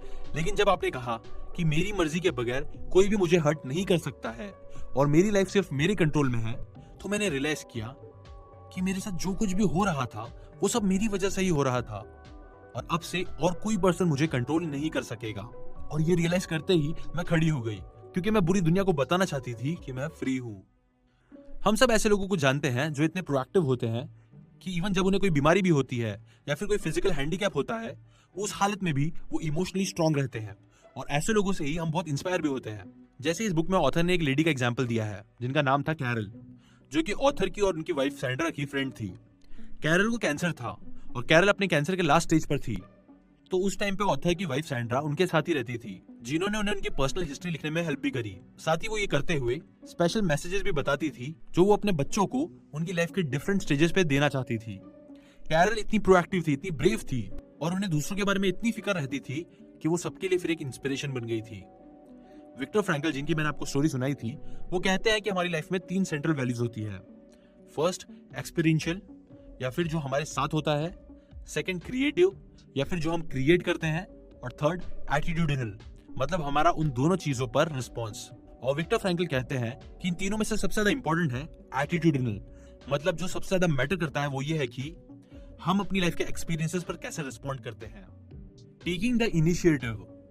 ऑथर स्टीवन कोवी ने ऐसे बहुत सारे लोगों को काउंसिल किया था जो कि बेटर जॉब्स चाहते थे, उस इंडस्ट्री को स्टडी करना चाहते थे। इवन कई ऑर्गेनाइजेशंस कई प्रॉब्लम्स भी सॉल्व करना चाहती थी, बट वो कभी भी वो जरूरी स्टेप्स नहीं लेते थे जो उनके करियर में लेने के लिए उन्हें जरूरी था, जो उन्हें एक्चुअल में आगे लेके जाएगा। और वो यूजुअली अपने आप को एक्सक्यूजेस देते थे कि मुझे नहीं पता कि मैं कहाँ इंटरेस्ट लूं और कहाँ पे एप्टीट्यूड टेस्ट लूं, मैं कैसे किसी इंडस्ट्री को स्टडी कर सकता हूँ या फिर ऑर्गेनाइजेशन की प्रॉब्लम्स को स्टडी करूँ, कोई भी मेरी हेल्प नहीं करना चाहता, मैं अकेले क्या करूँ। इन शॉर्ट, ये लोग इनिशिएटिव नहीं लेते, जबकि प्रोएक्टिव लोग हमेशा इनिशिएटिव होते हैं। इनिशिएटिव मतलब ये समझना कि इन कामों को करना आपकी रिस्पॉन्सिबिलिटी है। जो लोग हमेशा दूसरों का वेट करते हैं और वो खुद एक्शंस नहीं लेते, वो बिल्कुल भी इनिशिएटिव नहीं होते। जिन लोगों को अच्छी जॉब्स मिलती है वो हाईली प्रोएक्टिव होते हैं, जो कि अपनी प्रॉब्लम्स का सॉल्यूशन खुद से निकालते हैं बजाय खुद प्रॉब्लम बनने के। अपने काम करने के लिए उन्हें जो भी करना पड़ता है वो उसे करते हैं बजाय एक्सक्यूज देने के। ना इसके लिए ऑथर अपनी ही फैमिली के एग्जांपल देते हैं। जब भी उनका कोई बच्चा इररिस्पांसिबिलिटी शो करता और सॉल्यूशन के लिए किसी का वेट करता, तो पूरी फैमिली उसे कहती कि यूज योर R&I, मतलब रिसोर्सफुलनेस और इनिशिएटिव, इन दोनों को यूज करो। इसीलिए याद रखना कि कभी भी दूसरों का वेट नहीं करना और खुद से एक्शन लेना। हाँ, ये भी है कि हर इंसान इतना ज्यादा समझदार नहीं होता है और जितना कर सकता है उससे उतना एक्सपेक्ट करना चाहिए, बट एटलीस्ट हमें एक ऐसा एनवायरनमेंट क्रिएट करना चाहिए जहां लोग खुद से एक्शंस ले और दूसरों का वेट ना करे। एटलीस्ट हर एक चीज के लिए एक्ट और बी एक्टेड अपॉन। ऑथर कहते हैं कि जो लोग इनिशिएटिव लेते हैं और जो लोग इनिशिएटिव नहीं लेते, उनमें इतना ही डिफरेंस है जितना कि दिन और रात में। और यहाँ पे हम कोई 25-50% डिफरेंस की बात नहीं कर रहे हैं। ऑथर कहते हैं कि इन दो तरह के लोगों में 5000 से भी ज्यादा % का डिफरेंस होता है। आपका इनिशिएटिव होना बहुत जरूरी है। अगर आप इनिशिएटिव होंगे तो ही आप अपने P/PC बैलेंस कर सकते हो, और अगर आपके अंदर इनिशिएटिव होगा तो ही आप ये 7 हैबिट्स को डेवलप कर सकोगे। आगे भी चल के जब हम बाकी के 6 हैबिट्स डिस्कस करेंगे तो भी आपको ये रियलाइज होगा कि उन हैबिट्स को डेवलप करने के लिए आपको प्रोएक्टिव होना जरूरी है, क्योंकि हर हैबिट को डेवलप करने के लिए आप खुद रिस्पॉन्सिबल हो। एक बार ऑथर एक बहुत बड़े ग्रुप के साथ काम कर रहे थे और उस ग्रुप में डिफरेंट ऑर्गेनाइजेशन से डिफरेंट लोग आए हुए थे और वो सारे लोग बहुत लॉस में जा रहे थे क्योंकि उस वक्त रिसेशन चल रहा था और इकोनॉमी बिल्कुल डाउन थी। पहले दिन जब ऑथर ने उन सारे लोगों से मीटिंग की तो मीटिंग में यही डिस्कशन हुआ कि हमारे साथ एग्जैक्टली हुआ क्या है, किस तरह हुआ है, जिसकी वजह से वो सारे लोग ज्यादा डिप्रेस हो गए। सेकंड, उन्होंने ये डिस्कशन किया कि फ्यूचर में क्या होगा, क्या क्या कॉन्सिक्वेंसेस होंगे, और इस डिस्कशन की वजह से वो और ज्यादा डिप्रेस हो गए। फिर थर्ड डे उन्होंने ये डिस्कस किया कि वो अब इस सिचुएशन में क्या कर सकते हैं। नाउ इस दिन वो सारे लोग प्रोएक्टिव दिखे। दिन के एंड में उन सारे लोगों ने कई सारे सोल्यूशंस निकाले और वो बहुत बेटर भी फील कर रहे थे क्योंकि इस बार उन्होंने एक प्रोएक्टिव अप्रोच लिया और खुद से एक्शंस लिया। दिन के एंड में उन्होंने सवाल का जवाब भी दिया। सवाल ये था कि बिजनेस कैसा चल रहा है। अब इस सवाल का उन्होंने 3 पार्ट्स में जवाब दिया। पार्ट 1, हमारे साथ जो हो रहा है वो बिल्कुल भी अच्छा नहीं हो रहा है और ट्रेंड से ये पता चल रहा है कि हालत और भी ज्यादा खराब होगी। पार्ट 2, लेकिन इसकी वजह से हम जो कर रहे हैं वो अच्छा है, मतलब हम अपने कॉस्ट्स को कम कर रहे हैं और मार्केट शेयर बढ़ा रहे हैं। पार्ट 3, और इसी वजह से हमारा बिजनेस भी जितना अच्छा चल रहा है उतना अच्छा कभी नहीं चल रहा था। अब कोई रिएक्टिव इंसान होगा तो ये सोचेगा कि आखिर कोई पॉजिटिव थिंकिंग से कितना आगे बढ़ सकता है, बल्कि हमें तो सच्चाई को फेस करना चाहिए। लेकिन मैं आपको बता दूं कि पॉजिटिव थिंकिंग में और प्रोएक्टिविटी में फर्क होता है और यहाँ पे ऑथर ने और इन सारे बिजनेस एग्जीक्यूटिव ने रियलिटी को फेस किया है, क्योंकि रियलिटी यही है कि हम अपनी हर चीज को कंट्रोल नहीं कर सकते हैं और अगर वो ये सच्चाई एक्सेप्ट नहीं करते तो वो भी कभी इनिशिएटिव नहीं ले सकते और सर्कमस्टेंसेस से इफेक्ट होते रहते। ऑथर कहते हैं कि चाहे कोई भी बिजनेस हो, ऑर्गेनाइजेशन हो, कम्युनिटी ग्रुप हो या फिर कोई फैमिली, हर कोई प्रोएक्टिव बन सकता है। बस करना ये है कि एनवायरनमेंट से कंट्रोल नहीं होना, बल्कि अपनी लाइफ को खुद से कंट्रोल करना है और खुद से इनिशिएटिव लेना है हमेशा। Listening to our language. Reactive और प्रोएक्टिव में एक बड़ा डिफरेंस उनकी लैंग्वेज का भी होता है। रिएक्टिव लोगों की लैंग्वेज यही बताती है कि वो लोग अपनी लाइफ के लिए रिस्पॉन्सिबल नहीं है। जैसे आपने अक्सर रिएक्टिव लोगों को कहते हुए सुना होगा कि मैं ये नहीं कर सकता, मेरे पास टाइम नहीं है। मतलब वो ये कह रहे हैं कि उनका लिमिटेड टाइम उन्हें कंट्रोल कर रहा है और उनकी लाइफ उनके हाथ में नहीं है। या फिर आपने सुना होगा कि वो मुझे बहुत गुस्सा दिलाता है। यहाँ पे अगेन वो ये कह रहे हैं कि उनकी लाइफ कोई और कंट्रोल कर रहा है। या फिर आपने लोगों को ये भी कहते हुए सुना होगा, अगर मेरी वाइफ के अंदर थोड़ा सब्र होता तो मैं ये जरूर कर पाता। अगेन यहाँ पे वो पर्सन कह रहा है कि उसकी लाइफ दूसरों के बिहेवियर की वजह से इफेक्ट हो रही है। अब चलते हैं प्रोएक्टिव लैंग्वेज की तरफ। जैसे रिएक्टिव लोग कहते हैं कि मुझे ये करना होगा, मुझे वो करना होगा, जबकि प्रोएक्टिव लोग कहते हैं कि मैं ये करना चाहता हूँ। मतलब वो किसी और के प्रेशर में कुछ नहीं करते, बल्कि अपनी मर्जी से करते हैं। इसी तरह रिएक्टिव लोग कहते हैं कि ये मुझे बहुत गुस्सा दिलाता है, जबकि प्रोएक्टिव पर्सन कहता है कि मैं अपनी फीलिंग्स खुद कंट्रोल करता हूँ। मतलब इन शॉर्ट प्रोएक्टिव लोगों की लैंग्वेज यही बताती है कि उनकी लाइफ सिर्फ उनकी ही कंट्रोल में है। एक बार ऑथर स्टीवन कवी एक क्लास ले रहे थे तो उनके स्टूडेंट ने उससे पूछा कि क्या मैं क्लास से जा सकता हूँ, मुझे एक टेनिस ट्रिप पे जाना होगा। तो ऑथर ने उससे पूछा कि तुम्हें ट्रिप पे जाना होगा या फिर तुम ट्रिप पे जाना चाहते हो। तो उसने कहा कि नहीं, मुझे वाकई जाना होगा। तो ऑथर ने पूछा क्या होगा अगर तुम नहीं जाओगे तो स्टूडेंट ने रिप्लाई किया कि वो मुझे टीम से निकाल देंगे। ऑथर ने कहा क्या तुम्हें वो चीज पसंद आएगी? तो स्टूडेंट ने कहा नहीं। तो ऑथर ने कहा इसका मतलब तुम खुद से वहां जाना चाहते हो, क्योंकि तुम नहीं चाहते हो कि तुम टीम से निकाले जाओ, राइट? फिर ऑथर ने उससे कहा कि अगर वो उसकी जगह होते तो वो भी क्लास छोड़ के ट्रिप पे ही जाते। बट ये कहना गलत है कि मुझे ट्रिप पे जाना होगा, जबकि हम हर चीज खुद अपनी मर्जी से करते हैं। जब लोग रिएक्टिव लैंग्वेज यूज करते हैं तो वो आउट ऑफ कंट्रोल फील करते हैं। उन्हें लगता है कि उनकी लाइफ उनके कंट्रोल में नहीं है और फिर वो अपनी सिचुएशन के लिए दूसरों को ब्लेम करते हैं। एक बार ऑथर एक सेमिनार में प्रोएक्टिविटी का कॉन्सेप्ट सिखा रहे थे। वहीं पे एक आदमी ने ऑथर से कहा, स्टीवन आप जो सिखा रहे हो वो सही है, बट हर सिचुएशन डिफरेंट होती है। जैसा मेरी मैरिज ही देख लो, मैं बहुत परेशान हूँ। मेरे और मेरे वाइफ के बीच में वो पहले जैसी फीलिंग बिल्कुल नहीं रही है। अब ना वो मुझसे प्यार करती है ना मैं उससे। तो मुझे बताया मैं क्या कर सकता हूँ? तो ऑथर ने इसके सोल्यूशन में उनसे कहा, अपनी वाइफ से प्यार करो। तो उस आदमी ने कहा, मैंने आपसे कहा अब हमारे बीच में प्यार नहीं है, फीलिंग्स नहीं है। तो ऑथर ने कहा, फिर भी उससे प्यार करो। अगर वो फीलिंग नहीं आ रही है तो ये और अच्छा रीजन है कि आप और ज्यादा प्यार करके दिखाओ उसे। बट फिर उस आदमी ने वापिस से पूछा कि मैं उससे प्यार कैसे करूं जब कोई प्यार है ही नहीं। तो ऑथर ने उसे समझाते हुए कहा कि लव एक वर्ब है, मतलब एक एक्शन है, और जब हम ये एक्शन लेते हैं इसके बाद ही हमें वो लव वाली फीलिंग मिलती है। मतलब जितना आप एक्शंस लोगे उतना ज्यादा आपको लव फील होगा, और जब आप एक्शन नहीं लोगे तो आपको लव फील नहीं होगा। रिएक्टिव लोग बस अपनी फीलिंग के हिसाब से चलते हैं और वो लव को भी एक फीलिंग ही समझते हैं, जबकि प्रोएक्टिव लोग लव को एक वर्ब मानते हैं, वो उसे एक एक्शन मानते हैं।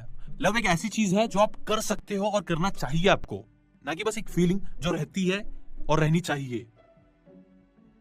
Circle of concern, circle of influence. अगर आपको ये देखना है कि आप कितने प्रोएक्टिव हो तो इसका एक तरीका ये भी है कि आप अपने आप पे फोकस करो और ये देखो कि आप कितना टाइम और एनर्जी कहां लगा रहे हो। तो इस लेसन में ऑथर हमें दो चीजों के बारे में बता रहे हैं, सर्कल ऑफ इन्फ्लुएंस और circle of concern. Circle of concern मतलब वो चीजें जिन्हें आप कंट्रोल नहीं कर सकते हो, जैसे नेशनल डेप्थ, न्यूक्लियर वॉर या फिर कोई भी ऐसी चीज जिस पे आपका कंट्रोल नहीं है। जबकि सर्कल ऑफ इन्फ्लुएंस मतलब वो चीजें जो आप कंट्रोल कर सकते हो। प्रोएक्टिव लोग अपनी टाइम और एनर्जी सर्कल ऑफ इन्फ्लुएंस पे नहीं लगाते, वो उन चीजों पे काम करते हैं जिनके बारे में वो कुछ कर सकते हैं। जबकि रिएक्टिव लोग अपने सर्कल ऑफ कंसर्न पे ही फोकस करते हैं, मतलब उन चीजों पे फोकस करते हैं जिन पे उनका कोई कंट्रोल ही नहीं है, जैसे दूसरे लोगों की वीकनेसेस, एनवायरमेंटल प्रॉब्लम्स और वो सारी चीजें जिन्हें वो कंट्रोल नहीं कर सकते।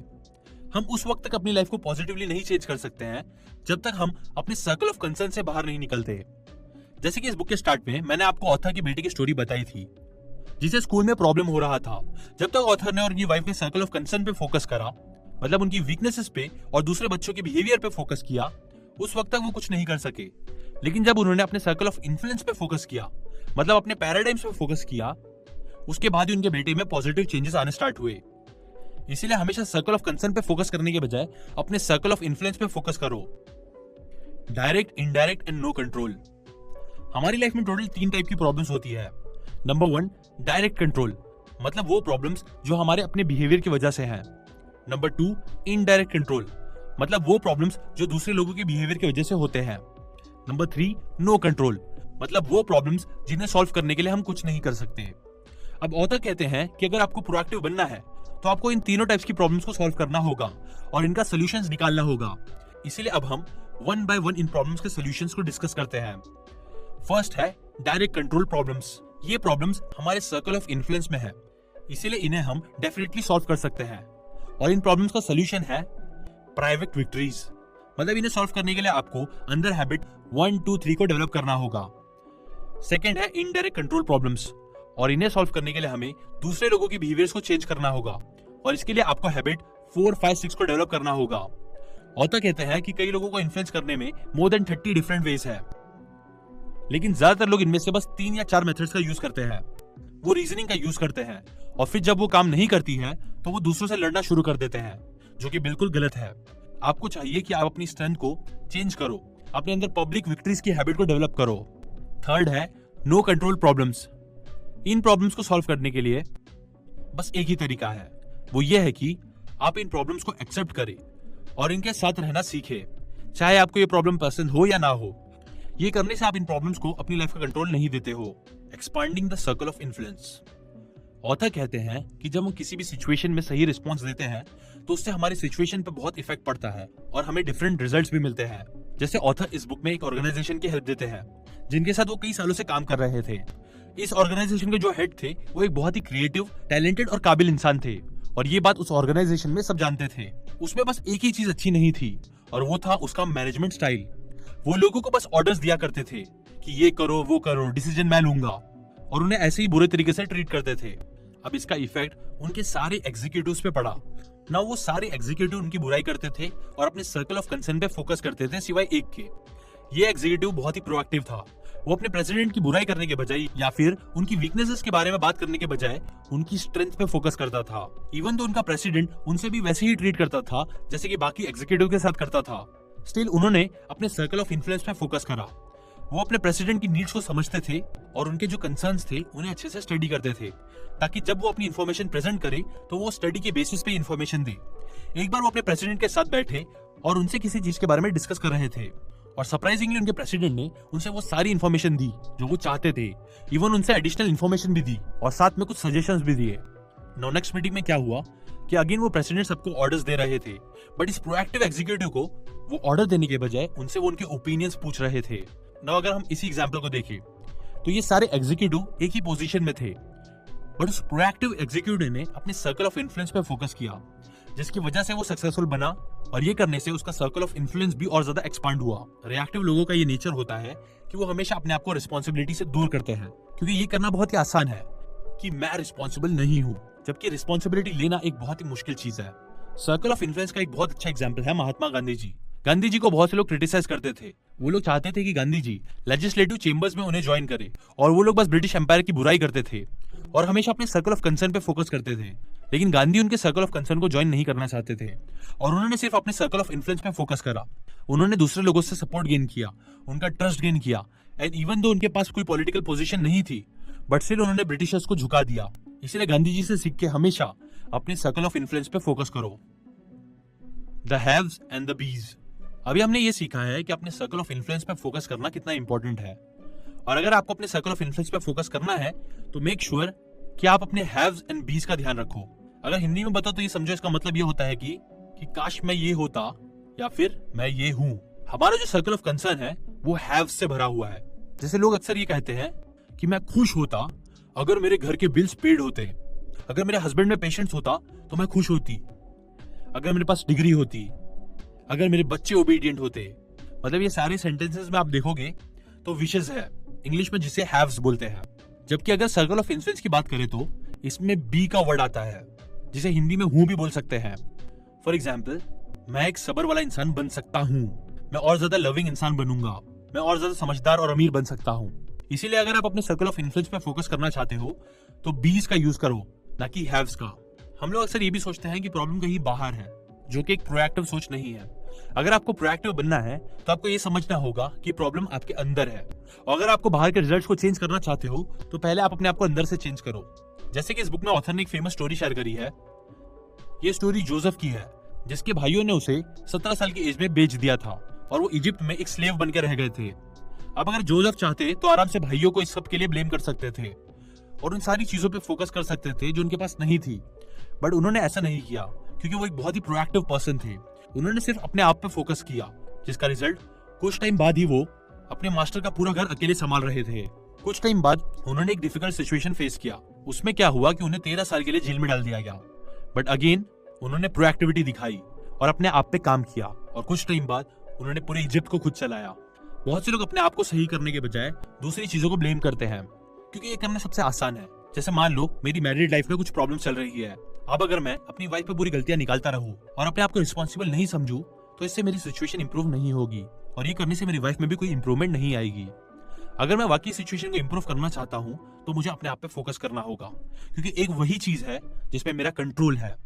मैं एक अच्छा पार्टनर बनने की कोशिश कर सकता हूँ, एक लविंग और सपोर्टिव पार्टनर बन सकता हूँ, और फिर ये करने से होगा ये कि फिर मेरी वाइफ भी पॉजिटिवली रिस्पॉन्ड करने लगेगी। लेकिन अगर मैं उसमें कोई चेंजेस ना भी आए तो भी अपनी सिचुएशन को इंप्रूव करने का आपके पास यही एक रास्ता है। अपने सर्कल ऑफ इन्फ्लुएंस पे काम करने के बहुत से तरीके हैं। आप एक बेटर लिसनर बन सकते हो, एक अच्छे पार्टनर बन सकते हो, एक अच्छे स्टूडेंट बन सकते हो, एम्प्लॉय, बिजनेसमैन, सब कुछ। ऐसी भी चीजें होती है जिन्हें हम कंट्रोल नहीं कर सकते हैं। उन चीजों को हमें सिंपली एक्सेप्ट करने आना चाहिए और बस अपने सर्कल ऑफ इन्फ्लुएंस पे फोकस करना चाहिए। The other end of the stick. अब आप अपने सर्कल ऑफ इन्फ्लुएंस पे फोकस करो, उससे पहले ऑथर ने हमें एक और कॉन्सेप्ट बताया है। अब हम जो भी एक्शंस लेते हैं उसका कोई ना कोई कॉन्सिक्वेंस भी होता है। इवन दो हम अपने एक्शंस खुद चूज करते हैं, लेकिन उस एक्शन से हमें जो कॉन्सिक्वेंसेस मिलते हैं, मतलब जो हमारे रिजल्ट्स मिलेंगे, वो हम चूज नहीं कर सकते हैं। कॉन्सिक्वेंसेस या फिर रिजल्ट्स जो होते हैं वो आपके सर्कल ऑफ कंसर्न में आते हैं। जैसे मैं चाहूं तो बिल्डिंग के 2nd फ्लोर से गिर सकता हूं, बट उसके कॉन्सिक्वेंसेस एग्जैक्टली क्या होंगे ये मुझे नहीं पता, ना मैं डिसाइड कर सकता हूं। मैं चाहूं तो अपने बिजनेस में डिसऑनेस्ट हो सकता हूं, लेकिन उसके कॉन्सिक्वेंसेस क्या होंगे ये चूज नहीं कर सकता। जैसे मैंने आपसे कहा कि हम कॉन्सिक्वेंसेस कंट्रोल नहीं कर सकते और सिर्फ एक्शंस कंट्रोल कर सकते हैं, और इसी वजह से हम अपनी लाइफ में कुछ एक्शंस लेते हैं जिसके कॉन्सिक्वेंसेस हमें सही नहीं मिलते, तो हम उन एक्शंस को ही मिस्टेक्स कहते हैं। अब मिस्टेक्स हर किसी से होती है, और इन मिस्टेक्स के वक्त अगर आपको प्रोएक्टिविटी शो करनी है तो इसका बेस्ट वे ये है कि आप उस मिस्टेक को एक्सेप्ट करें, उसे सही करें और उससे कुछ सीखें। अगर हम ये नहीं करेंगे और उन मिस्टेक्स पे अफसोस ही करते रहेंगे तो ये एक और मिस्टेक हो जाएगी। याद रखना कि हम अपने मिस्टेक्स को जिस तरह रिस्पॉन्ड करते हैं उससे हमारे नेक्स्ट एक्शंस पे बहुत फर्क पड़ता है। इसलिए हमेशा अपने मिस्टेक्स को एडमिट करो और उनसे सीखो। Making and keeping commitments. एक चीज जो हमारे सर्कल ऑफ इन्फ्लुएंस में आती है और जिसे करके हम अपनी लाइफ का कंट्रोल ले सकते हैं वो है मेकिंग एंड कीपिंग कमिटमेंट्स। मतलब हम जो कमिटमेंट्स या प्रोमिसेस करते हैं अपने आप से भी और दूसरों से भी, हमें उन कमिटमेंट्स को पूरा करना चाहिए। हमें इस चैप्टर के स्टार्ट में डिस्कस किया है कि हम ह्यूमंस के पास एक यूनिक एबिलिटी होती है जिसे सेल्फ अवेयरनेस कहते हैं, और इसी एबिलिटी का यूज करके हम अपने अंदर की वीकनेस के बारे में जान सकते हैं और ये भी जान सकते हैं कि अपनी लाइफ के किन एरियाज में इंप्रूव हो सकते हैं। अब जैसे ही हम उन एरियाज में काम करते हैं तो इससे हमारा कैरेक्टर बिल्ड होता है, जो कि हमारी लाइफ में पॉजिटिव चेंजेस के लिए बहुत जरूरी होता है। ऑथर कहते हैं कि अगर आपको अपनी लाइफ में इमीडिएट कंट्रोल चाहिए तो आप दो चीजें कर सकते हैं। आप कोई प्रोमिसेस कर सकते हो और फिर उसे पूरा कर सकते हो, या फिर आप कोई गोल सेट कर सकते हो और उस पर काम कर सकते हो। ये करने से आपको पता चलेगा कि आपकी लाइफ के कंट्रोल में आप हो, और फिर आप अपनी लाइफ की और ज्यादा रिस्पॉन्सिबिलिटी लोगे। Proactivity, the 30 day test. अपने अंदर प्रोएक्टिविटी डेवलप करने के लिए हम अपनी लाइफ के प्रेशर से डील कर सकते हैं। अब प्रोएक्टिविटी डेवलप करने के लिए आपको विक्टर फ्रैंकल की तरह किसी डेथ कैंप में जाने की जरूरत नहीं है, बल्कि प्रोएक्टिविटी डेवलप करने के लिए आपको अपनी लाइफ में डेली होने वाले इवेंट्स पे प्रोएक्टिविटी दिखानी है। और इसके लिए ऑथर हमें एक 30 डे चैलेंज दे रहे हैं। अभी हमने प्रोएक्टिविटी के बारे में कुछ सीखा है।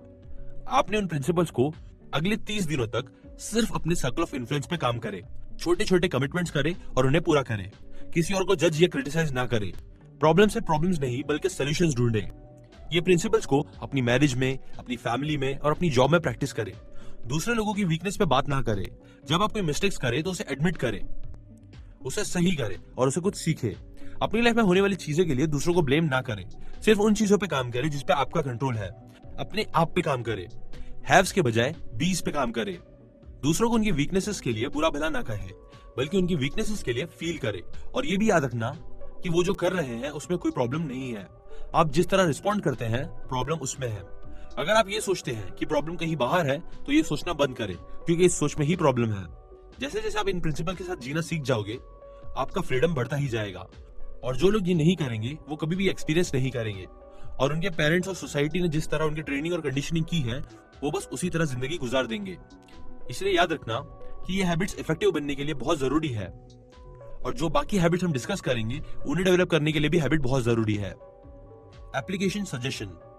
इस हैबिट को अप्लाई करने के लिए ऑथर ने हमें कुछ सजेशंस दिए हैं। नंबर 1, एक पूरे दिन के लिए अपनी लैंग्वेज को सुनो, और सिर्फ अपनी ही नहीं बल्कि दूसरों की लैंग्वेज को भी सुनो, और नोटिस करो कि हम कितनी बार रिएक्टिव फ्रेजेस यूज करते हैं, जैसे मैं नहीं कर सकता, मुझे ये करना होगा, मुझे वो करना होगा, और इस तरह के सारे फ्रेजेस। नंबर 2, अपनी लाइफ को देखो और कोई एक ऐसा एक्सपीरियंस आइडेंटिफाई करो जो आपके साथ पास्ट में हो चुका है और जिसपे आपने रिएक्टिवली बिहेव किया हो और आपको लगता है कि वो एक्सपीरियंस फ्यूचर में भी हो सकता है। तो ये सोचो कि आप इस बार कैसे प्रोएक्टिवली रिस्पॉन्ड कर सकते हो। अपने सर्कल ऑफ इन्फ्लुएंस को देखो और देखो कि आप क्या कर सकते हो। नंबर 3, अपनी लाइफ के प्रॉब्लम सिलेक्ट करो। सबसे पहले ये देखो कि ये प्रॉब्लम डायरेक्टली प्रॉब्लम है या इनडायरेक्ट प्रॉब्लम है या फिर नो कंट्रोल प्रॉब्लम है। फिर अपने सर्कल ऑफ इन्फ्लुएंस पे देखो और उस प्रॉब्लम को सॉल्व करने के लिए पहला स्टेप लो। नंबर 4, एक 30 डे प्रोएक्टिविटी टेस्ट लो और उसमें अपने सर्कल ऑफ इन्फ्लुएंस पे फोकस करो और हर चीज की खुद responsibility low. Habit number 2, begin with the end in mind. मैं चाहता हूं कि सिर्फ 2 मिनट के लिए आप अपनी आईज क्लोज करो और जो मैं कह रहा हूं वो सोचो। मान लो कि आप एक फ्यूनरल में जा रहे हो। आपने कपड़े पहने, गाड़ी निकाली और वहां पहुंच गए। उस फ्यूनरल में आपके सारे जानने वाले आए हैं। जब आप देखते हो तो आपको पता चलता है कि वो फ्यूनरल एक्चुअली आपका ही है। अब जैसे नॉर्मली फ्यूनरल्स होते हैं कि कुछ लोग आके आपके बारे में अपनी फीलिंग्स बताते हैं। वो बताते हैं कि आप कैसे इंसान थे। इस फ्यूनरल में भी 4 स्पीकर्स आते हैं और आपके बारे में बताते हैं। एक स्पीकर आपकी फैमिली में से आता है, सेकंड स्पीकर आपके फ्रेंड्स में से आता है, थर्ड स्पीकर आपके वर्क या प्रोफेशनल लाइफ में से आता है, और फोर्थ स्पीकर किसी चर्च या फिर किसी भी कम्युनिटी ऑर्गेनाइजेशन में से आता है। अब मैं आपसे एक सवाल पूछता हूं, आप क्या चाहते हो कि उस फ्यूनरल में वो लोग आपके बारे में क्या कहे? आप क्या चाहते हो कि आपका हस्बैंड, आपकी वाइफ आपके बारे में क्या कहे, या फिर आपके बच्चे आपके बारे में क्या कहे, या फिर आप किस तरह के फ्रेंड बनना चाहते हो, या फिर आप किस तरह के वर्कर एसोसिएट बनना चाहते हो? आप क्या चाहते हो कि लोग आपकी किन अचीवमेंट्स को, किन कंट्रीब्यूशन को याद करें? आप उनकी लाइफ में क्या डिफरेंस लाना चाहते हो? 2 मिनट के लिए इसके बारे में सोचो और अपना जवाब लिखो। What it means to begin with the end in mind। अगर आपने एक्सरसाइज डीपली की होगी तो आपको एक्चुअली अपनी वैल्यूज के बारे में पता चलेगा। वैसे तो ये हैबिट लाइफ के कई सारे सिचुएशन में अप्लाई किए जा सकते हैं, लेकिन इस हैबिट की जो सबसे इंपॉर्टेंट एप्लीकेशन है वो ये है कि आप आज से ही अपने दिमाग में एक इमेज रखें। ये इमेज आपके एंड लाइफ की होनी चाहिए। मतलब जैसे लाइफ आप चाहते हो आपको उस लाइफ की इमेज अपने दिमाग में रखनी चाहिए, और फिर जो भी एक्शंस आप लो वो एक्शंस उस इमेज के बेस पर ही होनी चाहिए। जब आपने ये एक्सरसाइज की होगी तो आपको आइडिया हुआ होगा कि आपको कैसे एक्चुअली आपकी लाइफ चाहिए। अब जब आपको पता चलता है कि आपको लाइफ कैसी चाहिए, तो अब आपको एक्शंस भी उसी हिसाब से लेने हैं। आपको कोई एक्शंस नहीं लेने हैं जो आपकी वैल्यूज को नुकसान पहुंचाए, और आपको वही एक्शंस लेने हैं जिससे आप अपनी डिजायर्ड लाइफ अचीव कर सकते हो। इस हैबिट का पर्पस ये है कि आपको एंड गोल पता चले आपका, मतलब आपको पता चल सके कि आपको लाइफ में एक्चुअली चाहिए क्या। और जब आपको ये पता चलेगा तो फिर ये मेक श्योर कर सकते हो कि आपके सारे एक्शंस, मतलब वो एक्शंस जो आप लो, आज लो, कल लो, नेक्स्ट वीक लो, या जितने भी एक्शंस लो वो सब उस एंड गोल के हिसाब से ही लो। नाउ बहुत से लोग एक्टिविटी ट्रैप में फंस जाते हैं, मतलब वो लाइफ में बहुत बिजी हो जाते हैं और वो मेहनत भी कर रहे होते हैं, बट स्टिल उन्हें वो नहीं मिलता जो उन्हें चाहिए, क्योंकि वो गलत डायरेक्शन में मेहनत कर रहे होते हैं। जैसे बहुत से doctors, athlete, business professional, actors और डिफरेंट प्रोफेशन के लोग अक्सर ज्यादा इनकम नहीं कमा पाते, क्योंकि वो अपने करियर में इतने बिजी हो जाते हैं कि वो कभी भी इंपॉर्टेंट चीजों पे ध्यान ही नहीं देते। अगर आपने अपनी सीढ़ी गलत दीवार पे लगाई होगी तो कोई फर्क नहीं पड़ता कि आप कितनी तेजी से उस सीढ़ी पे चढ़ रहे हो, आप गलत जगह ही पहुंचोगे, क्योंकि वो वॉल ही गलत है। इसीलिए ये बहुत जरूरी है कि आप सही डायरेक्शन में मेहनत करो, और ये वाली हैबिट आपको उसी के लिए हेल्प करेगी। All things are created twice, begin with the end in mind की हैबिट एक इंपॉर्टेंट प्रिंसिपल पे बेस्ड है। ये प्रिंसिपल हमें कहता है कि दुनिया की सारी चीजें दो बार बनती है, पहली बार हमारे माइंड में और दूसरी बार रियलिटी में। जैसे एक घर की एग्जांपल ले लो, जब आप घर बनाना शुरू करते हो तो उससे पहले आप सब कुछ अपने माइंड में सोच लेते हो, आपके माइंड में हर चीज बिल्कुल क्लियर होती है। जैसे अगर आपको अपनी फैमिली के लिए घर चाहिए तो आप उस घर में ऐसा रूम बनाओगे जहां पूरी फैमिली एक साथ बैठ सके, अपने बच्चों के लिए खेलने के लिए एक जगह, और इसी तरह हर चीज आपके माइंड में होगी, और फिर इसके बाद ही आप उस घर को बनाओगे। एक कारपेंटर का रूल होता है कि 2 बार मेजर करो और 1 बार कट करो। इससे हमें पता चलता है कि फर्स्ट क्रिएशन कितनी इंपॉर्टेंट होती है। चलो एक एग्जांपल लेते हैं। मान लो आप एक सक्सेसफुल बिजनेस क्रिएट करना चाहते हो। अब उस एंटरप्राइज को शुरू करने से पहले आप उसके बारे में सही से सोचते हो। आप क्लियरली सोचोगे कि आपको क्या अकम्प्लिश करना है, आप क्या सर्विस या प्रोडक्ट दोगे। फिर इसके बाद आप सारी इंपॉर्टेंट चीजें ऑर्गेनाइज करते हो, जैसे finance, research, operations, marketing, physical facilities and so on. Now जो बिजनेसेस फेल होते हैं उनमें से मैक्सिमम बिजनेसेस फर्स्ट क्रिएशन में ही फेल होते हैं, बिकॉज या तो उनका बिजनेस प्लान ठीक नहीं होता या फिर उन्हें मार्केट ही समझ नहीं आता है। ये प्रिंसिपल सिर्फ बिजनेस के लिए ही नहीं बल्कि हर एक चीज के लिए सच है। जैसे पेरेंटिंग एग्जांपल ले लो, अगर आप एक रिस्पॉन्सिबल और सेल्फ डिसिप्लिन बच्चा चाहते हो तो आपको वो चीज अपने दिमाग में करनी होगी, और फिर उसके हिसाब से ही अपने बच्चे से डेली इंटरेक्ट करना होगा। आपको ऐसा कुछ नहीं करना चाहिए जिससे उनका सेल्फ डिसिप्लिन कम हो। हम लोग इस प्रिंसिपल को डेली लाइफ में बहुत यूज करते हैं। जैसे किसी ट्रिप में जाने से पहले आप ये जरूर डिसाइड करते हो कि आपको कहाँ जाना है और आप किस रोड से जाओगे। कोई स्पीच देने से पहले आप उसे पेपर पे जरूर लिखते हो। कोई गार्डन बनाने से पहले आप उसे अपने माइंड में बनाते हो। इसलिए याद रखना कि ये प्रिंसिपल बहुत जरूरी है, और आपने इन दोनों क्रिएशंस की रिस्पॉन्सिबिलिटी लेनी है खुद, बाय डिजाइन और बाय डिफॉल्ट। ये सच है कि सारी चीजें 2 बार क्रिएट होती है, लेकिन ये जरूरी नहीं है कि सारी फर्स्ट क्रिएशन हम खुद होश में अपने माइंड से करें। बहुत सी क्रिएशन ऐसी भी होती है जो दूसरे लोगों की हुई होती है या फिर सर्कमस्टेंसेस की होती है। हम लोग कई बार अपनी फैमिली, एसोसिएट्स और दूसरे लोगों की स्क्रिप्ट्स पे अपनी लाइफ गुजारते हैं। मतलब जैसे वो हमारे लिए सोचते हैं हम वैसा करते हैं। ये स्क्रिप्ट्स हमारी अर्ली लाइफ में से आती है, हमारी ट्रेनिंग से और हमारी कंडीशनिंग से। ये स्क्रिप्ट हम लोग इसलिए लाइफ में फॉलो करते हैं क्योंकि हम दूसरों पे डिपेंडेंट होते हैं। हम चाहते हैं कि दूसरे हमें एक्सेप्ट करें, हमें प्यार करें, इसलिए हम इसे फॉलो करते हैं ताकि हमें इंपॉर्टेंस फील हो। हमें ऐसा लगता है कि हम इन लोगों में बिलोंग करते हैं। अब चाहे हम इस बारे में पता हो या ना हो, हर चीज 2 क्रिएशंस की होती है। या तो वो फर्स्ट क्रिएशन हम खुद करते हैं या फिर लोग या फिर सर्कमस्टेंसेस हमारे लिए क्रिएट करते हैं। अब जैसे हम पहले ही डिस्कस कर चुके हैं, हम ह्यूमंस के पास बहुत सी यूनिक एबिलिटीज है, जैसे सेल्फ अवेयरनेस, इमेजिनेशन एक्सेट्रा। और ये एबिलिटीज हमें हमारी लाइफ के फर्स्ट क्रिएशंस जानने में हेल्प करती है और हमारे लिए पॉसिबल बनाती है कि हम लोग अपनी फर्स्ट क्रिएशन की रिस्पॉन्सिबिलिटी खुद ले। दूसरे वर्ड्स में कहूँ तो हैबिट नंबर 1 हमें कहता है कि हम लोग अपनी लाइफ के क्रिएटर्स हैं, मतलब हम लोग अपनी लाइफ खुद बनाते हैं। और हैबिट नंबर 2 वो पहली क्रिएशन है। इसलिए याद रखना कि अपनी लाइफ के क्रिएटर आप खुद हो और आपको अपनी लाइफ के दोनों क्रिएशंस की खुद रिस्पॉन्सिबिलिटी लेनी है। Leadership and management, the 2 creations. 2 चीजें होती है, लीडरशिप और मैनेजमेंट। और हैबिट नंबर 2 लीडरशिप प्रिंसिपल पे बेस्ड है। मतलब लीडरशिप फर्स्ट क्रिएशन है और मैनेजमेंट सेकंड क्रिएशन है, जो कि हम हैबिट नंबर 3 में डिस्कस करेंगे। सबसे पहले तो मैं आपको ये बता दूं कि इन दोनों टर्म्स का मतलब क्या है। अगर पीटर ड्रकर और वॉरेन मेलिस के वर्ड्स में बताऊं तो मैनेजमेंट मतलब चीजों को सही तरह से करना और लीडरशिप मतलब सही चीजें करना। लीडरशिप ये मेक श्योर करता है कि आपका सक्सेस लैडर सही दीवार पे लगा हुआ हो, जबकि मैनेजमेंट आपको उस लैडर पे चढ़ने में हेल्प करता है। याद रखना कि मैनेजमेंट हमेशा लीडरशिप के बाद ही आती है और लीडरशिप पहले आती है। ऑथर ने इस बुक में जंगल की एनालॉजी दी है। वो कहते हैं कि मोस्टली इंडिविजुअल्स, ग्रुप्स और बिजनेसेस ग्रोथ में इतने बिजी हो जाते हैं कि वो ये रियलाइज ही नहीं करते कि वो गलत जंगल में है। मतलब वो काम में इतने बिजी हो जाते हैं कि उन्हें ये पता ही नहीं चलता कि वो गलत डायरेक्शन में मूव कर रहे हैं। इसीलिए इफेक्टिव बनने के लिए बहुत जरूरी है कि पहले हम ये देखें कि क्या हम सही जंगल में हैं, मतलब क्या हम राइट डायरेक्शन में हैं, और उसके बाद ही उस डायरेक्शन में मूव करें। आजकल बिजनेस मार्केट में इतनी तेजी से चेंज हो रहे हैं कि जो प्रोडक्ट्स और सर्विसेज लोगों के लिए पहले यूजफुल थे, आज वो किसी काम के नहीं है।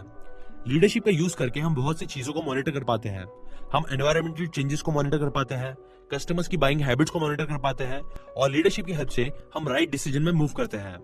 ऑथर कहते हैं कि कोई भी सक्सेसफुल मैनेजमेंट एक इफेक्टिव लीडरशिप के बगैर नहीं की जा सकती। बट हम में से कई सारे लोगों के लिए लीडरशिप बहुत हार्ड है, क्योंकि हम लोग मैनेजमेंट पैराडाइम में फंसे हुए हैं। मतलब हम लोग मैनेजमेंट में इतने बिजी हो जाते हैं कि कभी लीडरशिप पे ध्यान ही नहीं देते हैं। जैसे ऑथर ने इस बुक में एग्जांपल शेयर करा है। एक बार ऑथर एक एग्जीक्यूटिव डेवलपमेंटल प्रोग्राम चला रहे थे। उस प्रोग्राम के लास्ट सेशन में ऑथर के पास एक ऑयल कंपनी का प्रेसिडेंट आया और उसने ऑथर से इसी चीज को डिस्कस किया।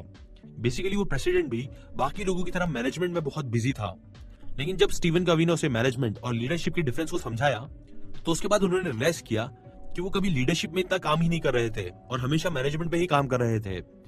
इसलिए फिर उन्होंने डिसाइड किया कि वो मैनेजमेंट से बाहर निकलेंगे, क्योंकि मैनेजमेंट के लिए और भी बहुत से लोग थे, लेकिन एज अ प्रेसिडेंट अब से वो अपनी कंपनी को लीड करेंगे। शुरू में उन्हें काफी मुश्किल हुई, क्योंकि मैनेजमेंट में जो काम करते थे, अर्जेंट मैटर्स को सॉल्व करना, वो करने से उन्हें इमीडिएट सेटिस्फेक्शन मिलती थी। और बस उन्हें ही नहीं बल्कि उनकी पूरी टीम को डिफिकल्टी फेस करनी पड़ी, क्योंकि अब वो सारे लोग कंफर्ट जोन से बाहर आ गए थे। वो अभी भी चाहते थे कि उनके लीडर उन्हें डेली बेसिस में हेल्प किया करे, बट उस ऑयल कंपनी का प्रेसिडेंट ये बात जानते थे कि उन्हें अब मैनेजमेंट से बाहर आना है और कंपनी को लीड करना है, और उन्होंने फिर बिल्कुल यही किया। आज उनका बिजनेस पूरी तरह चेंज हो गया है और वो अपने एनवायरनमेंट के साथ अलाइंड है। उन्होंने अपना रेवेन्यू डबल कर लिया है और प्रॉफिट 4 टाइम्स बढ़ा लिया है, बस ये एक सिंपल चीज करके। और ये चीज सिर्फ बिजनेस में ही नहीं बल्कि पेरेंटिंग में भी सच है। बहुत से पेरेंट्स भी मैनेजमेंट पैराडाइम में फंसे रहते हैं। मतलब वो हमेशा कंट्रोल, रूल्स, एफिशिएंसी और इन चीजों में फंस जाते हैं। इंस्टेड उन्हें पहले एक डायरेक्शन देनी चाहिए, एक पर्पस होना चाहिए। सिमिलरली हमारे पर्सनल लाइफ में भी हम लीडरशिप का रोल ठीक से नहीं करते। आपने देखा होगा कि लोग हमेशा गोल सेट करते हैं और उन्हें अचीव करने में लगे रहते हैं। इंस्टेड उन्हें चाहिए कि गोल सेट करने से पहले वो अपनी वैल्यूज को क्लैरिफाई कर ले। इंस्टेड उन्हें चाहिए कि गोल सेट करने से पहले भी वो अपने वैल्यूज को क्लैरिफाई करे। मतलब पहले ये डिसाइड करे कि उनके लिए कौन सी चीज ज्यादा जरूरी है, उन्हें क्या एग्जैक्टली करना चाहिए। Rescripting, becoming your own first creator. इस बुक में हमने कई बार ये डिस्कस किया है कि हम में से मैक्सिमम लोग दूसरों के स्क्रिप्ट पे अपनी पूरी जिंदगी बिता देते हैं। मतलब जो दूसरे हमारे लिए डिसाइड करते हैं, हम वैसे ही अपनी लाइफ गुजारते हैं। बट जैसा कि मैंने आपको बताया कि हम ह्यूमंस के पास सेल्फ अवेयरनेस की एबिलिटी है, और उसके साथ हमारे पास इमेजिनेशन और कॉन्शियस ये भी है, जिनका यूज करके हम अपने लिए नए स्क्रिप्ट लिख सकते हैं। इमेजिनेशन का यूज करके हम अपने अंदर वो पोटेंशियल देख सकते हैं, और कॉन्शियस का यूज करके हम लोग उन यूनिवर्सल लॉज और प्रिंसिपल्स के बारे में सोचते हैं जो हमारे लिए सही है। नए स्क्रिप्ट लिखने का मतलब है अपने आप को पूरी तरह रिस्क्रिप्ट करना, मतलब अपने पैराडाइम्स को चेंज करना। जैसे ही हम अपने अंदर की गलत स्क्रिप्ट्स को रिकॉग्नाइज करेंगे, इसके बाद हम इन स्क्रिप्ट्स को चेंज भी कर सकते हैं। जैसे इस बुक में ऑथर ने अनवर सादत का एग्जांपल दिया है, जो कि इजिप्ट के प्रेसिडेंट रह चुके हैं। सादत के अंदर एक स्क्रिप्ट था कि वो इजराइल से बहुत नफरत करते हैं, और उन्हें इस तरह का स्क्रिप्ट किया गया था। मतलब उनके दिमाग में ये सोच डाली गई थी, ये पैराडाइम फॉर्म किया गया था। जब भी वो नेशनल टेलीविजन पे कहते थे कि वो किसी इजरायली से हाथ नहीं मिलाएंगे, तो सारे लोग शोर मचाते थे। लेकिन वो ये बात जानते थे कि ये स्क्रिप्ट सही नहीं है और उन्हें इस स्क्रिप्ट को चेंज करना होगा, मतलब अपनी इस पैराडाइम को चेंज करना होगा। जब वो प्रिजन गए तो वहां पे उन्होंने एक रिस्क्रिप्टिंग का प्रोसेस सीखा, जिसका यूज करके उन्होंने अपनी सोच को बदला। जब वो इजिप्ट का प्रेसिडेंट बने और उनसे पॉलिटिक्स की रियलिटीज को देखा, तो उन्होंने अपने इस पैराडाइम को चेंज किया। फिर वो इजराइल के सिटी जेरूसलम में गए और वहां पर जाके उन्होंने एक पीस मूवमेंट शुरू किया। सादत ने अपनी लाइफ सेल्फ अवेयरनेस, इमेजिनेशन और कॉन्शियस का यूज करके उस सिचुएशन को देखा और फिर उसे अपने इस पैराडाइम को चेंज किया। पैराडाइम चेंज करने के बाद फिर उन्होंने बिहेवियर और एटीट्यूड दोनों को चेंज किया। सेल्फ अवेयरनेस का यूज करके हम सब लोग अपने अंदर के गलत पैराडाइम्स के बारे में और उन गलत हैबिट्स के बारे में जान सकते हैं जिनसे हमें कोई फायदा नहीं होता है। हैबिट नंबर 2 हमें कहता है कि हमें उन गलत स्क्रिप्ट्स के साथ रहने की कोई जरूरत नहीं है। हम अपने लिए नए स्क्रिप्ट लिख सकते हैं, और वो स्क्रिप्ट ज्यादा इफेक्टिव होने चाहिए, जो हमारी वैल्यूज के साथ मैच करती हो। जैसे कि ऑथर ने इस बुक में एक और सिंपल एग्जांपल दिया है।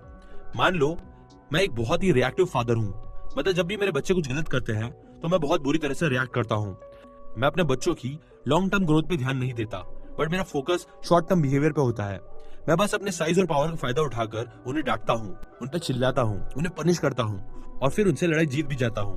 बट ये करने से मेरे और मेरे बच्चों के लॉन्ग टर्म रिलेशनशिप पे बहुत बुरा इंपैक्ट पड़ता है, बिकॉज अभी तो वो कुछ नहीं कर सकते, लेकिन बाद में उनकी फीलिंग्स बुरी तरीके से बाहर आएगी। अब मान लो मैंने इस चैप्टर के शुरू में ही वो फ्यूनरल एक्सरसाइज की है और मेरी फैमिली में मेरे किसी भी बच्चे ने मेरे बारे में बताया है कि मैं कैसा फादर था, तो मैं चाहूंगा कि वो अपनी लाइफ में बहुत सक्सेसफुल बने, वो भी मेरी टीचिंग्स की वजह से, मेरे सिखाए हुए डिसिप्लिन की वजह से। मैं चाहूंगा कि मेरे मरने के बाद उसे मेरे साथ गुजरा हुआ टाइम अच्छे से याद रहे। मैं चाहूंगा कि वो मुझे एज ए लविंग फादर याद करे। मैं चाहूंगा कि वो उस वक्त को याद करे जब वो अपने प्रॉब्लम्स के साथ मेरे पास आते थे, और मैं चाहूंगा कि उसे ये पता हो कि मैं उससे सबसे ज्यादा प्यार करता हूँ। मुझे ये सारी चीजें इसलिए चाहिए क्योंकि मैं अपने बच्चों को बहुत ज्यादा वैल्यू करता हूँ, मैं उनसे प्यार करता हूँ, उनकी हेल्प करना चाहता हूँ, और एज अ फादर मेरा जो रोल है उसे भी इंपॉर्टेंट मानता हूँ। अब मैं ये सारी चीजें चाहता तो हूँ, लेकिन मैं कई बार इन वैल्यूज को फॉलो नहीं कर पाता। मैं अक्सर रिएक्टिव बन जाता हूँ। अब मेरे पास जो यूनिक ह्यूमन एबिलिटीज है, जैसे सेल्फ अवेयरनेस, इमेजिनेशन, कॉन्शियंस, इन एबिलिटीज का यूज करके मैं अपनी वैल्यूज के बारे में जान सकता हूँ। मतलब मैं ये जान सकता हूँ कि मेरे लिए सबसे ज्यादा इंपॉर्टेंट क्या है। मैं ये जान सकता हूँ कि मैं अपनी लाइफ अपने वे में नहीं, बल्कि दूसरों के दिए हुए स्क्रिप्ट्स के हिसाब से जी रहा हूँ, और मैं अपनी स्क्रिप्ट्स को चेंज कर सकता हूँ। मैं अपनी फर्स्ट क्रिएशन खुद कर सकता हूँ। Begin with the end in the mind का मतलब ये है कि आप अपने पेरेंटिंग रोल में और अपने सारे रोल्स में ये देखो कि आपके लिए सबसे ज्यादा इंपॉर्टेंट क्या है। मतलब आपको अपनी वैल्यूज बिल्कुल क्लियर रखनी होगी, आपको एक क्लियर डायरेक्शन पता होना चाहिए। इस हैबिट का यूज करके आप अपने फर्स्ट क्रिएशन करोगे। मतलब जो चीजें आप अपनी लाइफ में चाहते हो उनकी फर्स्ट क्रिएशन करोगे। मतलब अभी सिर्फ अपने माइंड में उन चीजों के बारे में सोचोगे, और फिर आपको जो बिहेवियर्स और एटीट्यूड होंगे वो उन वैल्यूज के साथ अलाइंड होंगे। इसका मतलब ये भी है कि आप अपने हर दिन अपनी वैल्यूज के साथ शुरू करो, और फिर डेली बेसिस पे जो भी डिसीजंस लो वो डिसीजन वैल्यूज के बेस पे होनी चाहिए। आपको इमोशनल होकर रिएक्ट नहीं करने की जरूरत है, बल्कि आपको हमेशा वैल्यूज बेस्ड डिसीजन लेने होंगे। मतलब ऐसे डिसीजन लेने चाहिए जो आपको आपके वैल्यूज के हिसाब से चलाए। A personal mission statement. इस हैबिट को फॉलो करने के लिए बेस्ट वे ये है कि आप एक मिशन स्टेटमेंट बनाओ। एक मिशन स्टेटमेंट में 3 चीजें आती है। पहली चीज होती है कि आप किस तरह के इंसान बनना चाहते हो। सेकंड होता है कि आप क्या अचीव करना चाहते हो, और थर्ड है वो वैल्यूज जिन पे पहली 2 चीजें बेस्ड है।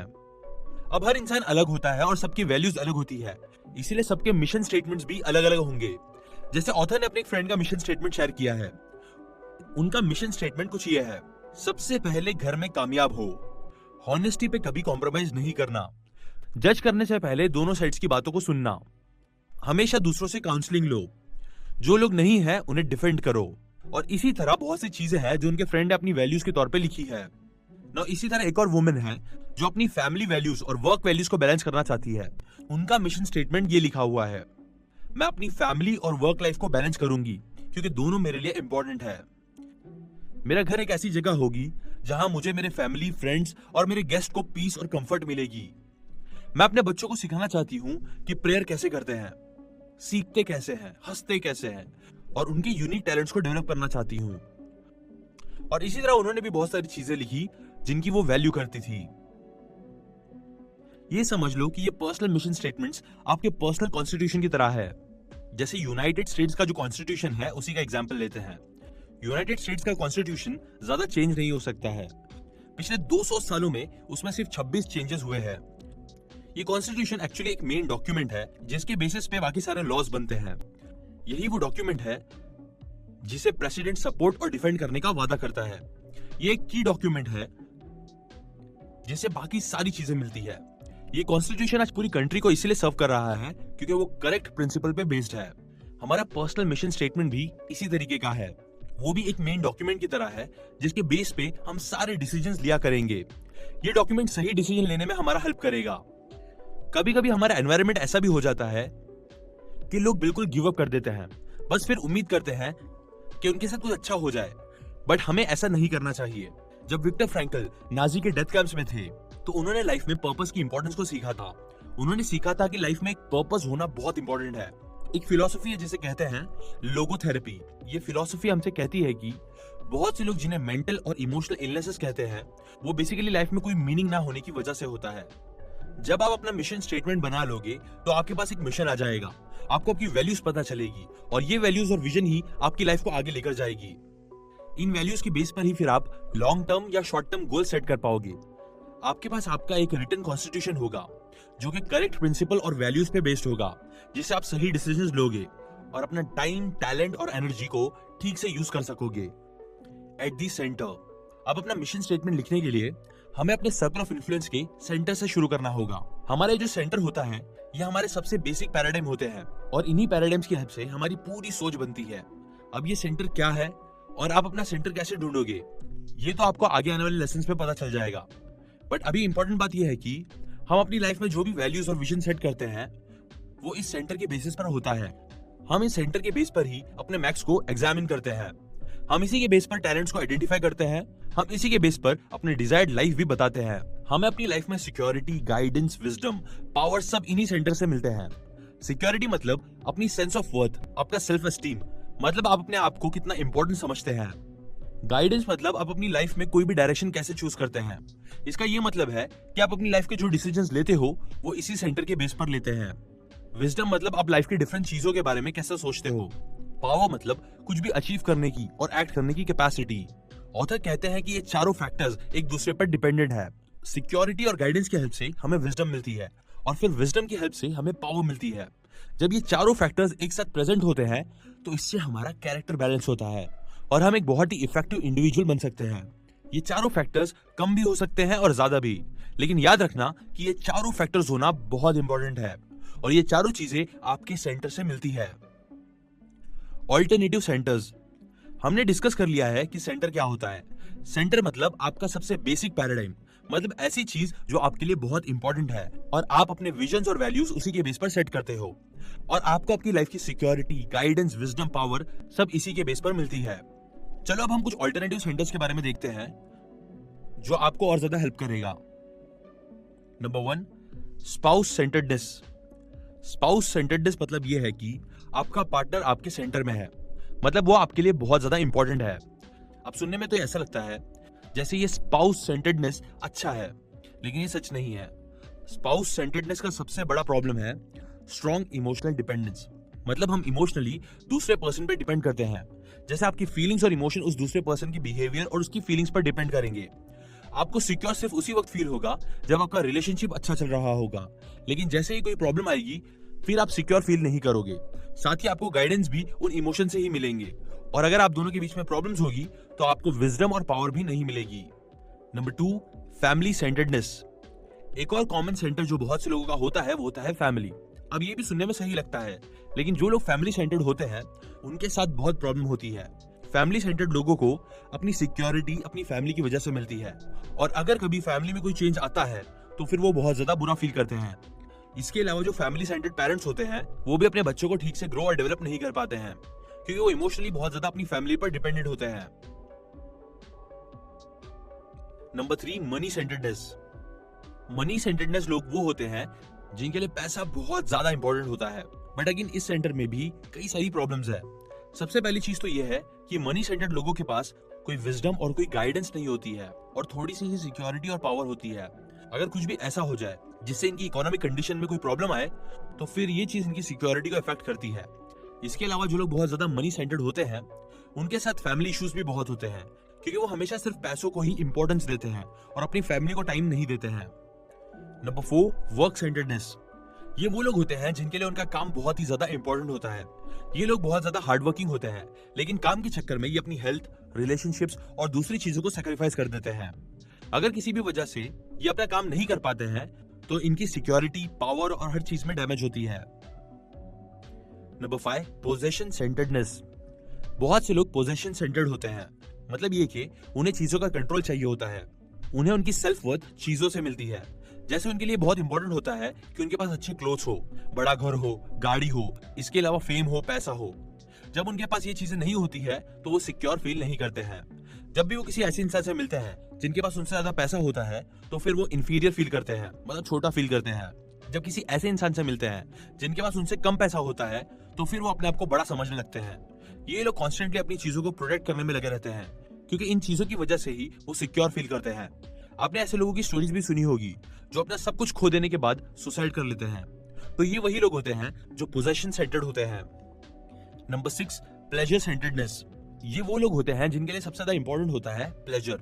ये हमेशा लाइफ में प्लेजर ढूंढते रहते हैं। इन्हें जितना ज्यादा प्लेजर मिलता है ये फिर उससे भी ज्यादा प्लेजर की तलाश में रहते हैं। इन लोगों को अपनी लाइफ बस फन में गुजारनी होती है। ये लोग बहुत ज्यादा वेकेशंस लेते हैं और फिर बहुत ज्यादा मूवीज देखते हैं या फिर कुछ वीडियो गेम्स खेलते हैं और अपनी पूरी लाइफ इसी तरह वेस्ट कर देते हैं। Number 7, friend enemy centredness. बहुत से यंग लोगों का सेंटर ये होता है। आपने देखा होगा कुछ ऐसे लोग होते हैं जो फ्रेंड सेंटर्ड होते हैं। मतलब वो हर चीज में अपने दोस्तों के बारे में सोचते हैं। उनकी लाइफ उनके फ्रेंड पे डिपेंडेंट होती है कि उनका फ्रेंड क्या सोचता है, क्या करता है, और फिर उस फ्रेंड के बिहेवियर और फीलिंग्स के हिसाब से वो भी फील करते हैं। कुछ लोग एनिमी सेंटर्ड होते हैं। मतलब वो किसी इंसान को अपने ऊपर हावी कर लेते हैं और उसी के बारे में सोचते रहते हैं। जैसे कि ऑथर ने अपने फ्रेंड का एग्जांपल दिया है। उनके एक फ्रेंड एक यूनिवर्सिटी में पढ़ाते हैं। उस यूनिवर्सिटी में एक एडमिनिस्ट्रेटर है जिससे उनका रिलेशनशिप अच्छा नहीं है, और ऑथर के उस फ्रेंड ने उस आदमी को अपने सर पर इस तरह हावी कर लिया है कि उसकी वजह से उसकी लाइफ के बाकी एरियाज में भी प्रॉब्लम हो रही है। जिसके बाद फाइनली उनके फ्रेंड ने डिसाइड किया कि वो यूनिवर्सिटी छोड़ देंगे और वो किसी और यूनिवर्सिटी में पढ़ाएंगे। ऑथर ने उनसे पूछा कि आखिर क्यों तुमने इस आदमी को अपनी जिंदगी का सेंटर बना लिया है, और फिर ऑथर ने अपने फ्रेंड को एहसास दिलाया कि इसमें उनकी गलती है और इसमें उन्हें खुद अपनी रिस्पॉन्सिबिलिटी लेनी चाहिए। Number 8, church centredness. इन लोगों के लिए चर्च या फिर किसी तरह का वर्शिप की जगह होती है, ये सबसे इंपॉर्टेंट होती है। अब जो इंसान चर्च या फिर किसी भी वर्शिप की जगह पर जाता है वो वहां से बहुत कुछ सीखता है, और बहुत से लोग उन्हें फॉलो नहीं करते। इन लोगों को मोस्टली अपनी इमेज की फिक्र होती है। जब भी कोई खास प्रेयर का दिन होता है उस वक्त ये कुछ और करते हैं, और वीकेंड्स में बिल्कुल डिफरेंट होते हैं। मतलब इनके अंदर कई बार इतनी सच्चाई नहीं होती है। Number 9, self centredness. Self centred वो लोग होते हैं जो सिर्फ अपने बारे में सोचते हैं। इसमें लोग लेते तो हैं बट कुछ देते नहीं हैं। ऑथर ये भी कहते हैं कि जो लोग सेल्फ सेंटर्ड होते हैं उनके पास सिक्योरिटी, गाइडेंस, विजडम और पावर बहुत ही कम होती है। अब ये थे वो सेंटर जो ऑथर ने हमें बताए हैं। हम लोग जब भी किसी दूसरे इंसान को देखते हैं तो उन्हें देखकर हमें पता चलता है कि उस दूसरे इंसान का सेंटर क्या है, लेकिन कई बार हमें ये नहीं पता चलता कि हमारी अपनी लाइफ का सेंटर क्या है। आपको अपनी लाइफ का सेंटर इजीली मिल सकता है। अभी मैं आपके साथ एक सेंटर के बारे में इंडिविजुअली बात करूंगा जिससे आपको यह पता चलेगा कि आपका सेंटर कौन सा है। Identifying your centre. If you are spouse centred, अगर आप स्पाउस सेंटर्ड हो तो आपको आपकी सिक्योरिटी अपने पार्टनर की ट्रीटमेंट से मिलेगी। मतलब आपका पार्टनर जिस तरह आपके साथ बिहेव करेगा आपकी फीलिंग्स और सिक्योरिटी उसी हिसाब से होगी। अगर वो अच्छा बिहेव करेगा तो आप सिक्योर फील करोगे, और अगर ठीक से बिहेव नहीं करेगा तो आप सिक्योर फील नहीं करोगे। इसी तरह आप अपने पार्टनर के मूड और फीलिंग्स को लेके बहुत ज्यादा सीरियस होंगे। जब भी वो आपकी किसी एक्सपेक्टेशन को पूरा नहीं करेगा तो आप बहुत ज्यादा डिसअपॉइंटेड फील करोगे। इसके अलावा अगर कुछ भी ऐसा होगा जो आपके रिलेशनशिप को नुकसान पहुंचाएगा तो उस चीज से आप काफी डरोगे। आपको आपकी गाइडेंस भी इसी तरह मिलेगी। आपको अपनी लाइफ में गाइडेंस अपने और अपने पार्टनर की नीड्स और वांट्स के बेसिस पर ही मिलेगी। मतलब आप उसी वांट्स के बेस पर डिसीजन लोगे। इसके अलावा आप जो भी डिसीजन लोगे उसमें आप ये भी सोचोगे कि आपके रिलेशनशिप के लिए सबसे बेस्ट क्या है, और अपने हर डिसीजन में आप अपने पार्टनर के ओपिनियंस का भी ख्याल रखोगे। अपनी लाइफ में विजडम भी आपको ऐसे ही नहीं मिलेगी। आप उन चीजों के बारे में सोचोगे जो आपके रिलेशनशिप को अफेक्ट कर सकती है, और आपको पावर भी अपने पार्टनर की वजह से ही मिलेगी। If you are family centred, अगर आप फैमिली सेंटर्ड हो तो आप उसी वक्त सिक्योर फील करोगे जब आप अपनी फैमिली की एक्सपेक्टेशंस को पूरा करोगे। अगर फैमिली में कोई इशू हो जाए तो आप सिक्योर नहीं रह सकते। इसके अलावा जो आपकी सेल्फ वर्थ है वो भी आपकी फैमिली रेपुटेशन पर ही बेस्ड होगी। आप डिसीजन भी इसी बेस पर लोगे कि आपकी फैमिली के लिए क्या अच्छा है या फिर आपकी फैमिली मेंबर्स को क्या चाहिए। लाइफ के बारे में भी आपकी जो सोच होगी उसमें भी आप फैमिली के बारे में ही सोचोगे, और आपकी पावर आपकी फैमिली तक ही लिमिटेड है। If you are money centred, अगर आप मनी सेंटर्ड हो तो आपके पास जितना पैसा होगा आप अपने आप को उतना बड़ा फील करोगे। मतलब आप अपनी सेल्फ वर्थ अपनी नेट वर्थ से मेजर करोगे, और अगर कभी आपके पैसों को कुछ हो जाए, मतलब अगर आपकी इकोनॉमिक कंडीशन थोड़ी सी खतरे में आ जाए तो आप बहुत ज्यादा टेंशन में आ जाते हो और बुरा फील करते हो। आप अपनी लाइफ में डिसीजन भी इसी बेस पर लेते हो कि आपको किस चीज में सबसे ज्यादा प्रॉफिट होगा। आप अपनी पूरी लाइफ को पैसों की नजर से ही देखते हो, और आपकी पावर भी आपके पैसे से ही लिमिटेड है। If you are work centred, अगर आप वर्क सेंटर्ड हो तो आप अपने आप को अपनी जॉब या बिजनेस बता के ही इंट्रोड्यूस करवाते होंगे, क्योंकि वो चीज आपके लिए सबसे ज्यादा इंपॉर्टेंट है। आप सिर्फ उसी वक्त कंफर्टेबल फील करते हो जब आप काम करते हो। आप अपनी लाइफ के डिसीजन भी इसी बेस पर लेते हो कि आपके वर्क नीड्स और एक्सपेक्टेशंस क्या है।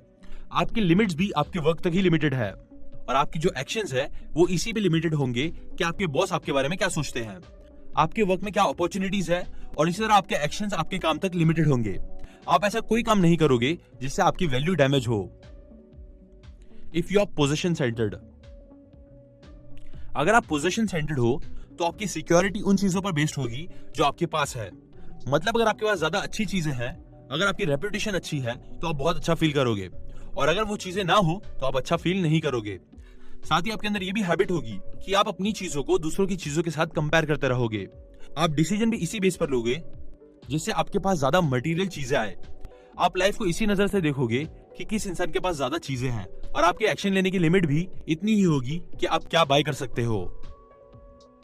If you are pleasure centred, आप उसी वक्त अच्छा और सिक्योर फील करते हो जब आप अपनी लाइफ में ज्यादा प्लेजर गेन करते हो।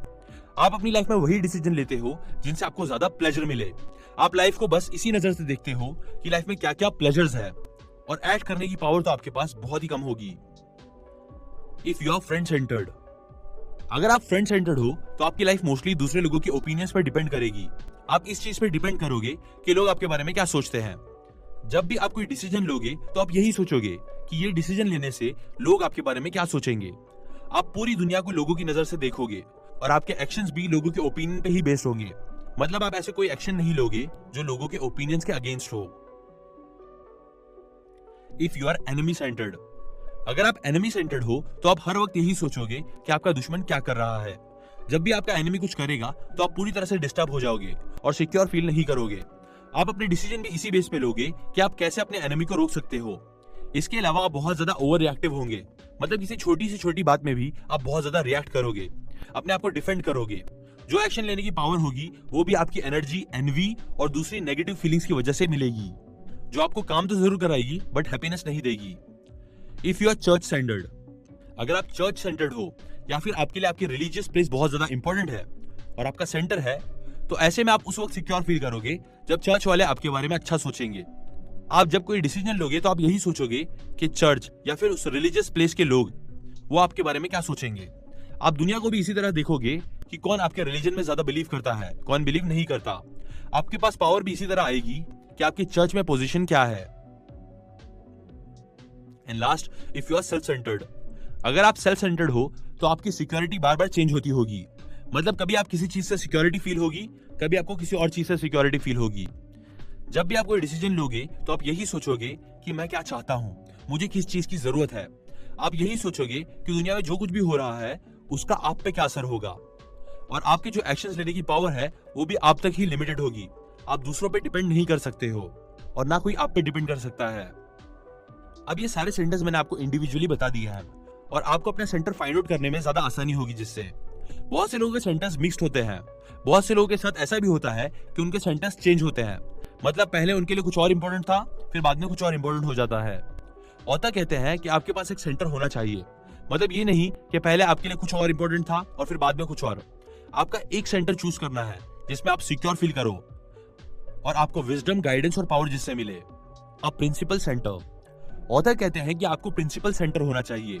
मतलब आपके लिए सबसे इंपॉर्टेंट वो प्रिंसिपल्स होने चाहिए जिन्हें फॉलो करके आप अपनी लाइफ की सबसे इंपॉर्टेंट वैल्यूज को पूरा कर सकते हो। प्रिंसिपल कभी भी चेंज नहीं होते हैं और इसमें अच्छी बात यह है कि आप किसी और चीज पे डिपेंड नहीं होते हो। आपके लिए सबसे इंपॉर्टेंट आपके प्रिंसिपल्स होते हैं, मतलब आपकी वैल्यूज, वो सब जो आपने उस फ्यूनरल वाली एक्सरसाइज में देखा होगा। प्रिंसिपल सेंटर्ड होके आप अपनी वैल्यूज को फुलफिल कर सकते हो। अगर आप प्रिंसिपल सेंटर्ड होंगे तो आप अपनी लाइफ में सिक्योर तब फील करोगे जब आप अपने प्रिंसिपल्स के अकॉर्डिंग रहोगे। आप अपनी लाइफ में डिसीजन इसी बेस पर लोगे कि आपको लाइफ में एग्जैक्टली क्या चाहिए, मतलब आपकी वैल्यूज, और फिर आप वहां कैसे जाओगे। इन वैल्यूज के बेस पर आप डिसीजंस लोगे। आप जब भी कोई चीज करोगे तो आप यही देखोगे कि इसके लॉन्ग टर्म रिजल्ट्स क्या होंगे, और आपकी पावर भी आपके प्रिंसिपल के बेस पर ही होगी। अब मैंने आपको इतने सारे सेंटर्स एक्सप्लेन किए हैं। अगर शॉर्ट में बताऊं तो सेंटर मतलब वो चीज जो आपके लिए बहुत ज्यादा इंपॉर्टेंट है और आप लाइफ उसी के नजर से देखते हो। इन सेंटर्स को और ज्यादा सिंपल वे में एक्सप्लेन किया तो मैं आपको एक एग्जांपल देता हूं। मान लो आज आपको अपनी वाइफ के साथ एक कॉन्सर्ट पे जाना है और आपकी वाइफ बहुत ज्यादा एक्साइटेड है। अब अचानक आपके बॉस के कॉल आ जाता है और वो आपसे कहते हैं कि उन्हें आपकी ऑफिस में हेल्प चाहिए ताकि वो कल की मीटिंग की तैयारी कर सके। अब अगर आप एक फैमिली सेंटर्ड हो या स्पाउस सेंटर्ड होंगे तो आपके लिए ज्यादा इंपॉर्टेंट आपकी वाइफ होगी, और इसीलिए हो सकता है कि आप अपने बॉस को मना कर दो ताकि आप अपनी वाइफ के साथ खुश रहो। अगर आप एक मनी सेंटर्ड इंसान हो तो आप सोचोगे कि ऑफिस में ओवर टाइम करने से आपको ज्यादा पैसे मिलेंगे और हो सकता है कि आप ऑफिस चले जाओ। अगर आप एक वर्क सेंटर्ड इंसान हो तो आप सोचोगे कि ये काम करके आप अपने बॉस को खुश कर दोगे और आपका करियर और ज्यादा इंप्रूव होगा। अगर आप एक पोजीशन सेंटर्ड इंसान हो तो आप उन चीजों के बारे में सोचोगे जो आप उस ओवर टाइम इनकम से बाय कर सकते हो। अगर आप प्लेजर सेंटर्ड हो तो आप वर्क के बजाय कॉन्सर्ट में जाओगे। इवन अगर आपकी वाइफ को प्रॉब्लम ना हो फिर भी तो भी आप ऑफिस नहीं जाओगे क्योंकि आपको प्लेजर चाहिए। और इसी तरह जो भी आपका सेंटर है आप उसके थॉट्स के अकॉर्डिंग ही एक्शंस लोगे। लेकिन